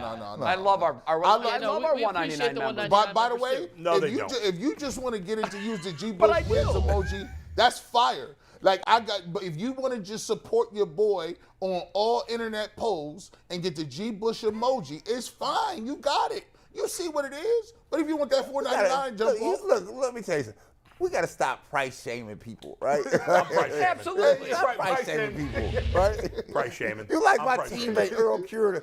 Earl Cureter used to come on the team bus of the Bulls, and so we would bus like going to Milwaukee is an hour away, right? So he'd be the first one on the bus, and what he would do is when you walked in on your gear, because it's not like it is today where you could just wear sweatsuits. Yeah, and right. things. You had to have some clothes on, right? Suits. He would sit there and price check you. Like, hold on. Those shoes you have on there. What are those? Hey, man, yeah. That People had to pick up their gear. They were like, they're going Get to with get the these- program. Do the coaches tier. Stop price shaming people. man, shoot, man. All right, I'm excited about this topic. I brought it up yesterday. Charles Barkley on the TNT show, the NBA studio show, had some really strong comments. Do we have can we run the sound from that, or we're not going to do that? We have the tag board right here. But All this right. is, It would this have been is what much said. better because the conversation was great. But here's what Charles had to say about Cleveland. And I've had conversations with him about this, and I know he loves the city of Cleveland.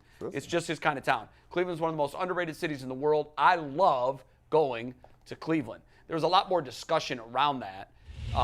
In fact, a lot of the guys on the show were like, "You don't love Cleveland. What are you talking about?" And so they started quizzing him on what's your favorite place? What's your favorite bar? And he knew his did not places. disappoint. Yeah. He, for whatever reason, and he does like the people too.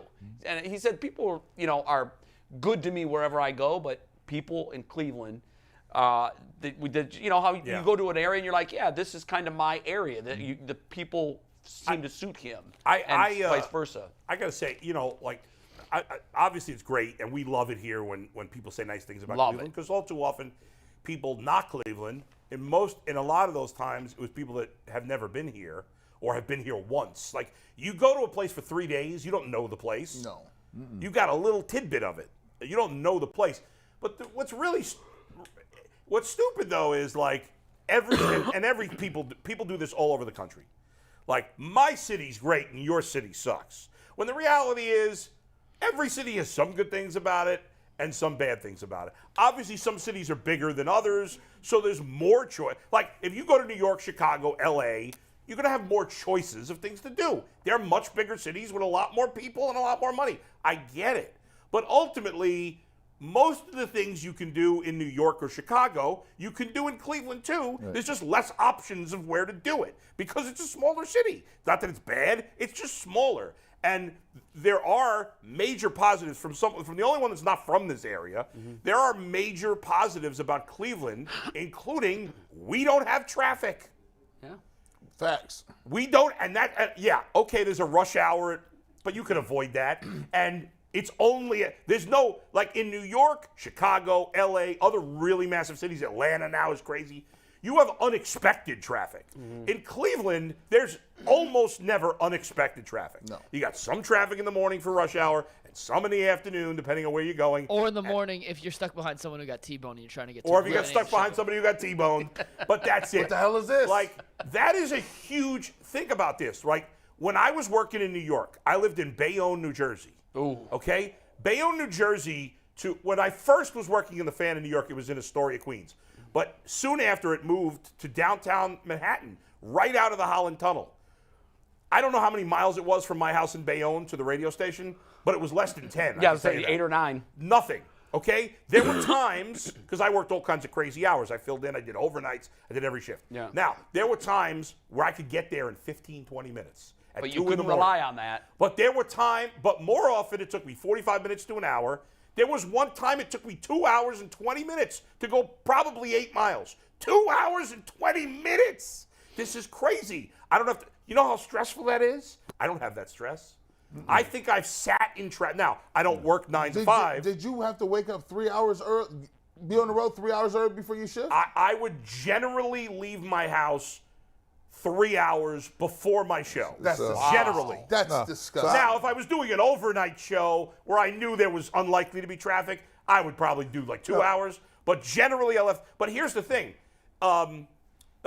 Here, I think I've sat in traffic 10 times in 12 years. Yeah. I mean, what a difference for my life that it takes me 14 minutes to get to work. You notice that your stress in general is less. 100%. Yeah. So so you would talk to a guy like Bull who comes from Metropolis and comes in here. Yeah. The traffic is important to him, right? It is. For other folks, like we take it for granted. When I was living in Chicago, a 30-minute drive is where I live from to get to Chicago Stadium. 25 minutes on a normal day, no traffic. But if the game was on a weekday, we'd have to be at the locker room an hour and a half before the game, so I had to be there at 6 o'clock. In order for me to make it at 6 o'clock, I had to leave my house. Oh, you're dealing with rush. I had to leave my house exactly at no later than 5 minutes to 4 to make it to the stadium by 5 minutes to 6. And that sucks. And so you're wasting half your life part of this thing daily. Right? And so your situation and my situation is interesting. So it's opposite of Bull's. Yeah. Bull grew up with it, so it was part of his ecosystem. Right. You and I, coming from here, did not. I spent 10 years in New York, and I'll echo what you said. I got a story one time. I was leaving Midtown after our show at noon. It's the worst snowstorm that we had ever had during my 10 years in New York. I lived just across the Hudson in New Jersey. Right. I got home at midnight. It's a true story. Shut up. That's extreme because of the weather, but still, here it wouldn't happen like that. I'm not going. I ain't doing it. We sat. Yeah. We sat on the West Side Highway and did not move. I mean, and you can't get out. It's not like you can back up. I mean, it was 4 lanes, bumper to bumper, as far as you could see this way and behind you. Yeah. There was a traffic accident going into the bridge on the GWB. Yeah. And you're doing nothing. Yeah. You're done. And it took like 4 or 5 hours for it to clean up. True story to the Chicago story, right? So we would, as trying to time this thing, we learned that Michael lived maybe about 5-7 minutes from us, we knew exactly what time he was getting on the freeway, right? Or he would try to head out to the game. Well, so we would change our route and get on the freeway. It was a closer exit by where we lived, but we went down by his exit because what would happen for him, they knew his car, his license plate name on everything, right? The state troopers would see him on the ice hour. Yeah. And then what they would do is escort him in, but they would escort him in like this. They would get on the shoulder, turn the lights on, and have one in front and one behind. and he would jump in. And so we were like this. Getting in Oh, there? hell, get behind them. Good to be king, man. We just Good to go be right king. behind God. him. And that's how we would get down to Yes. the stadium. If you think about it, traffic to people is so tough that Kobe Bryant got in a helicopter. Think about that. In Yeah. L.A. Because You're L.A. right. traffic's probably even worse than New York. LA's the worst I've ever seen. But New York is I've heard Atlanta. right there. Steve was telling us Atlanta's just bad now. blown up. But you know what? Like, I used to think I knew what traffic was. Oh, no. I did. And then Yeah. I moved to New York, and I'm like, I'm not kidding you. I was there 3 months. Yeah. And I had a telephone conversation with my general manager at ABC in Tampa about leaving. Yeah. And the number one reason was the traffic. Right. And listen. I had never experienced it, and I said, I can't do this. I can't spend 4 hours a day in my car. crazy. I And can't do that. listen, I'm proud of being from New York. That's my heritage. That's where my family's from. cannot do it. I love New York, but I have no desire to live there again. Right. The only thing Well, I really especially when miss you is, escape it. When you get out, you're right. like, The oh only my thing I really God. miss is some friends and family. Don't you laugh now when people talk about traffic? Oh, my God, I chuckle. yeah. People say, "Oh, the traffic getting to work." I'm like, "Yeah." And by the way, I used to think another that was thing bad that's too. great about Cleveland compared to most cities in America is the cost of living. Yeah. Thank you. Cheap. Oh, yeah, no It's question. unbelievable. And the No people. question. My house, where We're nice. my house, which is a modest. I live in Rocky River. It's a nice town. Sure. But I have a modest house. It's nothing fancy. My house in like an equivalent 7 town figures. in New Jersey 7 figures. would probably be $1 million. It would. It's It would. crazy. So yeah, and Nah. the only thing that's more expensive in Nah. Cleveland is two things. Do you know what they are? What are Seafood Yeah. and this. Not for me, but the women will understand this. Getting your nails done more expensive here. Is it really? I've never talked Because to my in New wife York, about there's like that. a nail salon on like every Oh, that's corner. true. They're everywhere. 5 But on every those block. are the only two things that are more Flowers. expensive. Flowers in New York are very cheap. Oh, maybe flowers. You can okay. get flowers on the street corner. Yeah, all right. Like a beautiful dozen roses. But in terms for of $9.99. housing, It was unreal. housing, gas, commuting costs, Everything else is more expensive. significantly cheaper. McNuggets. All right, we got to do what the internet says as we bring Polk in here. He's going to do his segment next. But whenever we tell you what's being said on the internet, it's brought to us by our good friends at PCC Airfoils. And when I'm done with this read, we got a little jingle from Eddie, too, by the way. So Oh, good, we're good. going to hear from Elvis Eddie. Take your choice. Looking for a job with career advancement and great benefits? PCC Airfoils is a leading manufacturer in Northeast Ohio. All locations of PCC Airfoils in Eastlake, Mentor, Wickliffe, Minerva are hiring for all positions starting at $18 and up, plus full benefit packages, paid time off, and a signing bonus. You can apply online at precast.com/careers to learn more. Elvis, take it away. You ain't no competition for PCC. Oh, my You ain't no competition for PCC. Well, you might make airfoils, but not as good as these. Eddie Presley is taking it to the next level. I mean, that is beautiful. Eddie my Presley clip. is now his name. He's now Eddie Who Presley. did that? Did Eddie do that graphic that, work? Yeah, or he yeah. just sent it to me. Eddie. Sent it to me. Eddie had lunch with us Friday at Eddie the was Clevelander. cool. I'm sorry I missed Nice it. guy, I right? really Eddie am was sorry. I cool. missed Hey, it. How Eddie- was your Clevelander live shot, by the way? How'd that go? It went okay. There was Good. some technical difficulties, better than when Mike was there. Good, good. We have But there was some fans there. Eddie and four. I wish Well, there I were some remember others names. before you guys got Yeah. there. Eddie, But 4 people, yeah. about a dozen fans came down in total. By the end, by the time the guys came, there was still 3 people hanging Awesome. out. Very nice. By the way, we've had lunch with Eddie about 3 times now. Didn't Eddie come into the show once? Yeah, he he did. did. He came into the studio. Yeah, Oh, no. Who am I thinking of? That was it was Bernie. someone's cousin. It was someone's Bernie. cousin. Yeah. That's Mike Polk. All right, so while we're miking Polk up, let me read you some internet comments real We're quick. miking Mike up. We have we got a bunch today, if Yeah. you can imagine. Chris White, this goes back to our Baker conversation. Never seen a quarterback under this much duress. Lamar's been running for his life for three seasons straight. Ravens offensive personnel is disgusting. D. Grat, the Browns play the NFC West next season. They play the Rams in LA. Just saying. Ooh. JR216 says, "What is this? The Ultimate Baker Show?" It's a good idea. Monty Terry, Baker's a bum. Tillery cost him. That's fair. Then we had Appleby. He said McNuggets rechecked the New York Times simulator. I'm showing we have an 84% chance if we win out. So I did recheck it. It still says 59. Yeah, that guy's. Yeah, I've done it too. So I don't know what the hell I don't know what simulator you're looking at. That was but the Kool-Aid simulator. I think he's using the New York Post simulator, Or- not the New York Times. maybe. But yeah, we rechecked it, and it was still not what he wanted. bro? Polk is sitting down, so we're going to get to Polk in Mike a second. Polk. Oh, we predicted a Baker. Predicted a Baker. Oh, you got it. Oh, he got his off the Is leash he off shirt. the leash now?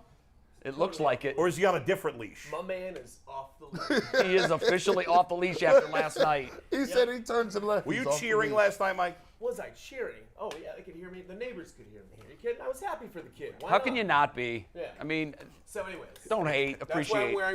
That's why I'm wearing my incredibly Chinese knockoff version of this that came out like 3 weeks after the game.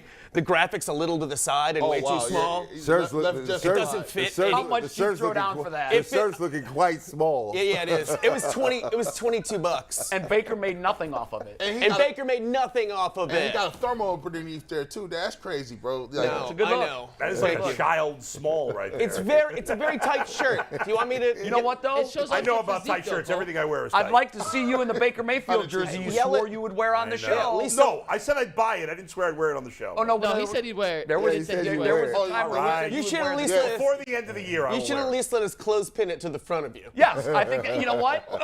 That's like the wearing the scarlet letter. Yes. That's really wearing All right, the before scarlet the end letter. of the year, I'll bring it in. All And, right, and so we'll go out to lunch after, and Bo will have to still be make seen in No, I'm not wearing it outside Yes. the studio. Yes. No, Bull should have to do a live shot no, with it. No live shot. no, I'm not doing that. We will we'll go back to Melt. I just thought of an amazing prank that we're gonna do at some point, but I can't share it right now. I love prank. You can't. And guess what? It involves you. Yeah. Is it what's the show where the buddies go out and they practical jokers? Impractical Jokers. Impractical Great show. Jokers. Love that show. I Every want to be day- on it. It's a great show. Yeah. They're coming to Cleveland. Except Joe's not on it anymore, so it's No, not it's quite not as as good without Joe. I have no idea what you guys. I haven't seen it. You don't watch Mike, Practical you'd be Jokers? all Mike, right, all you'd be right. so Like good that at that. show. You guys, And you'd just be good lie. on it. Yeah. Mike just would go be on. great at that show. man, I'm Go getting on, bro. the white dads are yelling at me like nobody's business out here because I haven't watched Impractical Jokers. Okay, guys. Yeah, what is Yes. your segment today? Earlier, I just wanted to kind of make amends out here. Earlier in the week, we had Sir Clay Matthews on. We did. With his lovely daughter, as we do, and she comes on and asks us trivia and whatnot. We got to hang out with Clay a little bit, and I took a liberty of doing something that I didn't ask you guys if it was cool when I did. When I invited Clay Matthews to come here for a premiere of The Masters of the Gridiron, the 1986 short movie that they made, the Cleveland Browns produced themselves. And I made things pretty awkward. It was a Mike Babb production. It was a Babb production. Did you reach out to him? I did not. But this is my way of doing that because I'm sure he's watching, obviously. And if not, we'll send it to them. What else would Clay be doing on a Friday afternoon? Right. But first of all, let's just take a look at me trying to get him to agree to this. Okay. If we have that. If we did a screening, UCSS, if we did like a screening after the season and we did like a red carpet gala and brought whoever would come back who was in the film and showed the film with the people who were in it, would you be a guest of honor there as a former actor in it? It's a tough question. You know how much work offer I get this time of year because of that? I can only I said that imagine. on TV the other day. Put him on the spot. He was just ducking and dodging, and I put him in an uncomfortable position, And then also though, I will mention this. It might not be a great idea to have this premiere that I want to have, but I'm seeing it blown out like a red carpet thing, something that puts us on the map, like an event, a UCSS event. That and I pitched this in an email and didn't do very well. It did about as well as it's doing here. I'm all in on it. I know. It would be funny. Guys, I'm in for it. Well, here's the thing though, you I guys. don't know what the hell he's talking about. I know you don't. But that's okay. Movie in 1986. Well, hold up, Jay.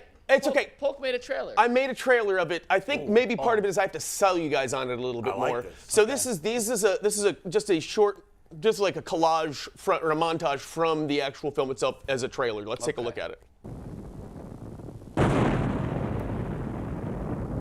I hope we're legally allowed to play this. So These graphics are top notch. Was that in the real movie? Yes. It's better not. Shot off a T-shirt. There's an injury timeout on the field. In the hills of Linebacker, the call was heard by the fierce and agile Clay Rock and Nikolai. Big voice guy. We are about to begin our quest for the ring worn by the masters of the gridiron. Oh my God! It's Ernest Spiner. It is the council of the Lord of the Kevin Rings, Mack. That's and Squire's there Castle. he stands. No! Tiny Tim. Behold, the great ring. I don't know. To wear this ring, you must take up your swords in combat against enemies on the field of battle. I'm taking away from this. You can get me out of here, Steve. Where did these samurais come from? God. Oh, it's a real bear, by the way. It actually is a real bear. We can't confirm. Where is the bear? I didn't see it. Michael You'll see. Stanley. Yes. That is a real bear. Yes, it is. The hell am I looking at? Yes. I can't believe I never got to talk to Michael Stanley about this. That's Big Daddy Harrison. Don't ask where the ninja came from. I'm still trying to figure it And out. he got Raphael's size from Ninja Turtles. That guy definitely has eye makeup on that one. That last ninja. What did they get to? I know. Well, there's a lot of questions, obviously, guys. We'll cover it all. Old Municipal. Uh-huh. And it was like a dramatic conclusion. That's a pretty good lighting, though. Yeah. Well, it's film. It's so important. Oh my God. This is so bad. It's excellent. Mike Babb's painted on abs are the best, too. I mean, he already had them, but he licks his own blood. I had to leave that in. And this goes on for 17 minutes? Wake up, Mike. Yeah. I had the real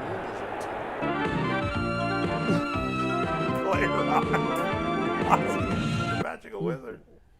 Okay, so Oh, I've never seen this. I know. See, that's the thing. I knew that it was just a matter of you guys not having seen it, or else you would be more on board. I'm in. And maybe you would have had my back a little bit more when I pitched that to Clay Matthews and wouldn't have left me hanging. Yeah, I was like, oh yeah. Like we nobody's business. You just left me hanging in front of him and Jen. So, but I'm like, they must not know how great the film Now is. that I've seen it, I don't you know know. what here's what I envision. I know you still don't want to be a part of it. I envision, so you, hear me out. I'm listening. This is what we Comic-Con. want. This is part of the brain. This is like Comic-Con. Yeah, this is the brainstorming. I don't do low budget. The Marvel world and that like kind of freakish universe. Yes. They have Comic-Con. Every Yeah. year everybody goes to San Diego. Right. We need to start a Brownacon. Yeah. And here's what it is. We need a better name. No. I like it. No. Listen, this is epic. Yeah. Let's roll with There's it. money This falling is- out of this his is a mouth. bag. Here it There's is. money falling out of his mouth. Here it is. It's called a Brownacon.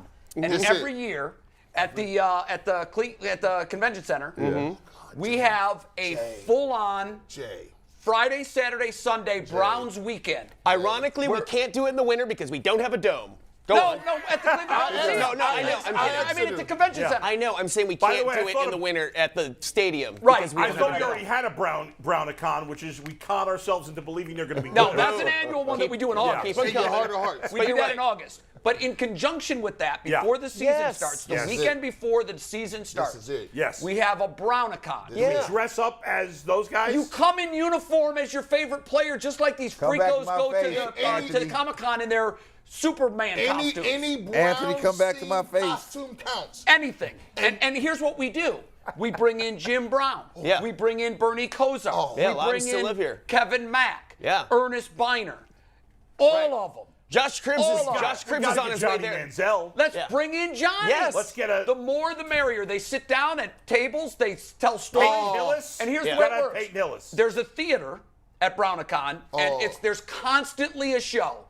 One year we'll show the NFL film from the 1979 season, The Cardiac Kids. And Then we'll 84, show 1987, Pandemonium Palace. And it's on rerun. One after another. The NFL What about Draft films. Day? What Boom. about Draft Day? We have Masters of the we have Gridiron. a screening of this Friday, Saturday, and Sunday. One in the morning, one in the afternoon, one in the evening. I swear to God, if you try to steal this, we will sue you. Oh, no, Stop I'm playing. copyrighting this. All this is All copyrighted. this is done. I don't It's think already just finished. saying that does it. Just legally. No, it's called a poor man's We should copyright. talk Yes, to it a is. lawyer. It's called a poor man's copyright. You can take this and say, this is the first date that was on tape. Well, here's the way it works. Poor man's copyright is you can put the idea in an envelope and mail it to yourself and never open it, and it's got the seal on it. All right. Now, it's called a poor man's copyright because it may not stand up in the court of law. Yeah. But this poor man's copyright is far better. Nice. Tiny Tim's coming too. Oh, that is great. Tiny Tim is coming too. I remember For all you seeing World this as a Cuppers kid out there, by the giving me way, a hard Croatia time. just beat Brazil in penalty kicks. Are you kidding me? Brazil's out. So the two powerhouses Who are put 'em done. out? Croatia beat Brazil. This is the craziest World Cup ever. I didn't know anybody was still paying attention. I'm not. That's shocking. Do we have enough time to do this in the winter after the season is over? No, because interest is always at the highest in August. All right.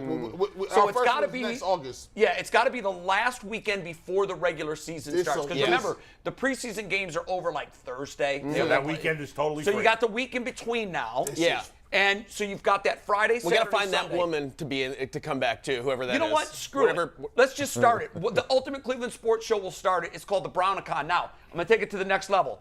We are going to do round-the-clock Ultimate Cleveland Sports Show, just like the Jerry Lewis Telethon. Yeah. We're going to be live from Brownacon. This is crazy. For 72 hours. This is starting Friday morning when the Brownacon kicks off. Yeah. All the way through Sunday. And all the Browns that are coming in for this event will come on the show and tell us stories. What a fun way for us to learn about that. We'll be working for 3 days dress straight. up in costume, not Browns, and all the fans. No, dress all the up Browns in players have to wear Conan the Barbarian costumes. Hey, guess what? Everyone, even if they weren't in that movie. Tegna, you need to be all in. What if they WKYC need to be all in. Hold on. What if they don't look like that anymore? That's why they have to do it. It'd be even funnier. I'm convinced that movie was made so Bab and Clay Matthews could show off their physiques. Yeah, and they always watch it. They always have that moment in time now. Always. You know what I mean? That they can look at. This is, bro. I'm not. I can't believe he got all these guys to do this. I've got to go. Well, this was the 80s. Ozzy, I got an idea. Listen, think about Ozzy's this. like the most conservative guy in the world. Yeah. Ozzy, here's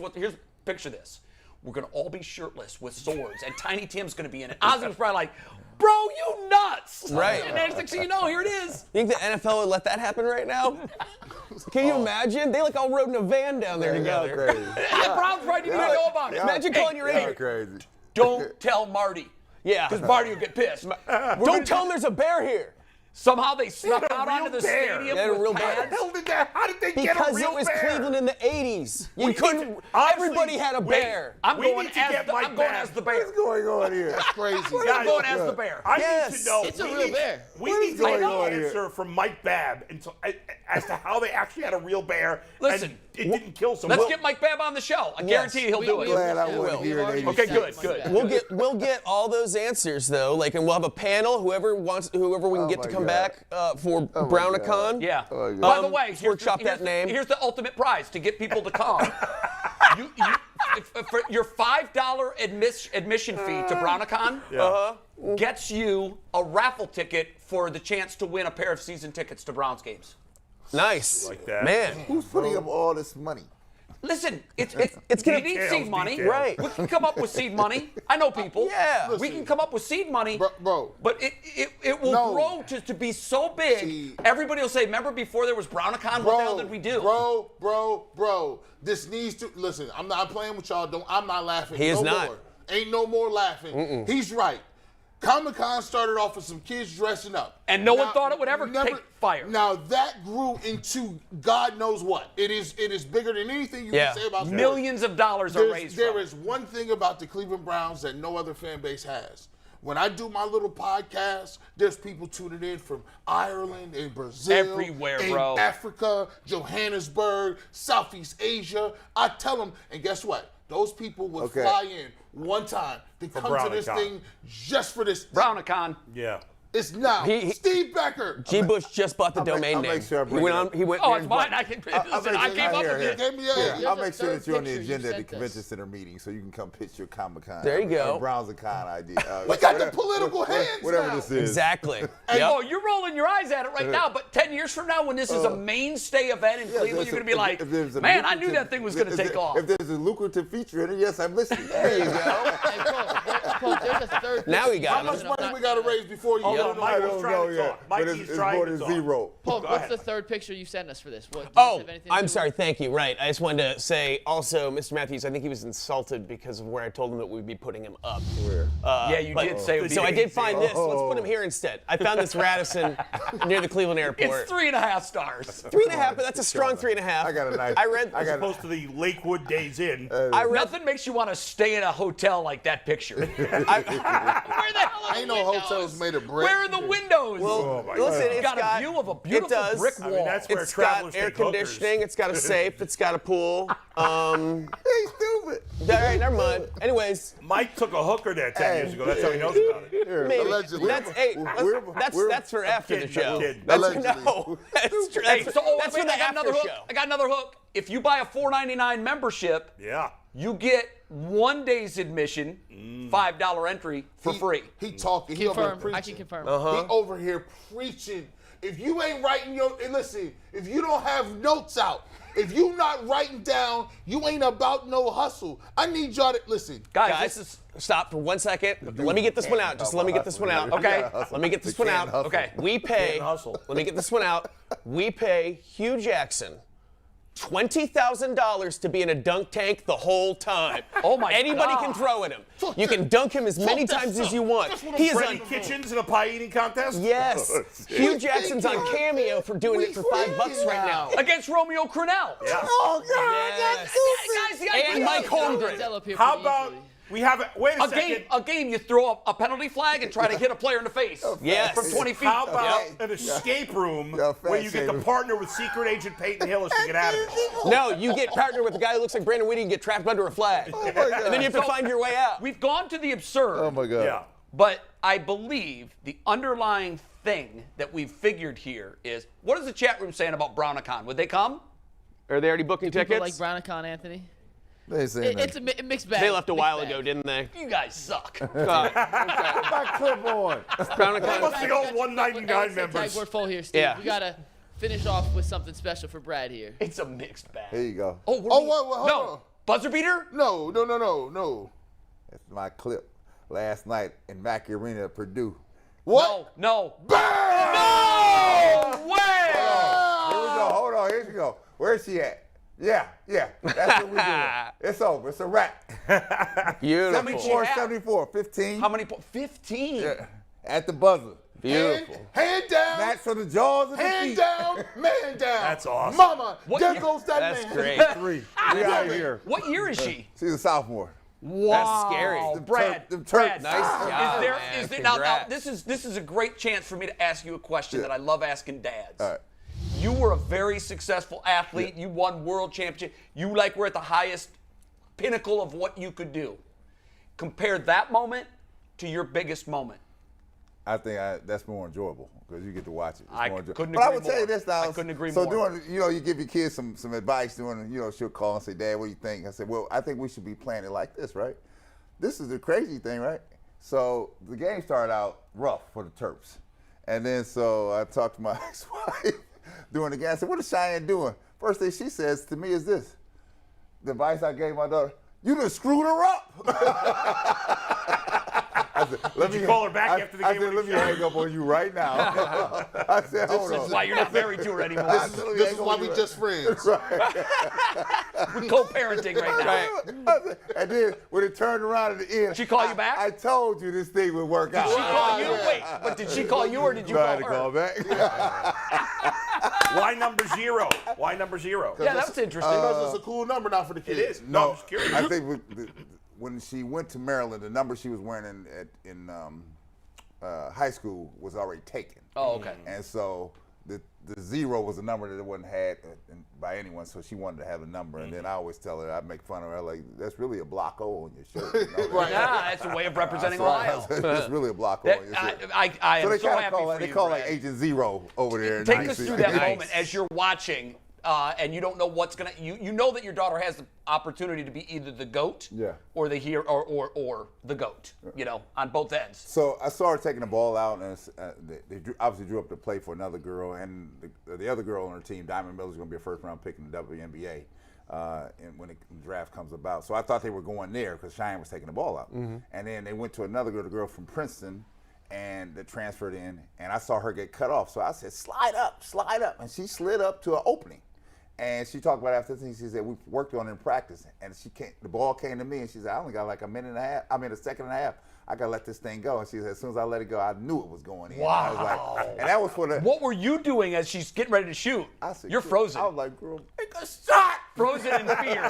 When she hit it, was you OG? His head hit the ceiling. Was you an OG or did you start dancing around? Nah, I was OG'd it. I was like, You were fist pumping. You jumped off. How soon after the game did you talk to her? About 30 minutes. She had to go do 35 minutes. She did the press conference afterwards, and then I was like, girl, I was just praying that you made a shot here. Did any of her sisters see it? Oh, yeah, they all saw it. I couldn't be happier. Well, that's a moment you'll never forget. I want to say congratulations. That's amazing. But you're no hero. Yeah, the real hero is my dad, who had to watch me stink up the basketball court for 4 years through high school, who had to watch me literally foul out of a game in 3 minutes one time. I was terrible. You played high school basketball? All the way through. Mike's actually, he's no, I'm not. Don't do it. But no, I was that. But the point is, it's easy to be somebody like the parent of a talented kid and watch them play sports, probably. The real heroes watch a kid that sucks. are the parents of the kids who stink. So thank you to the parents of the kids who stink. And congratulations to your daughter. Mike, lean back in that chair how you were, and then take the 5 shots. Take a look at, lean back how you were. Oh, because it was doing We look like a TLC show where we've got a miniature person and an extremely large person. Oh, look how small he looks in that chair. See you tomorrow. See you on Overtime. Out of here. We're out of time. If Watch not the Brownacon, become a member. $4.99 a month. If not Brownacon, Coach's tier. Cleveland-con. Don't be a loser. Do the coach's tier. And you have the Cavs, the Browns, and the Indians all in. Jay, if you need some money, bro, I'm an investor. I'm in it. You're in. Listen, I got a couple checks. I'm telling you. Waiting it out. That's.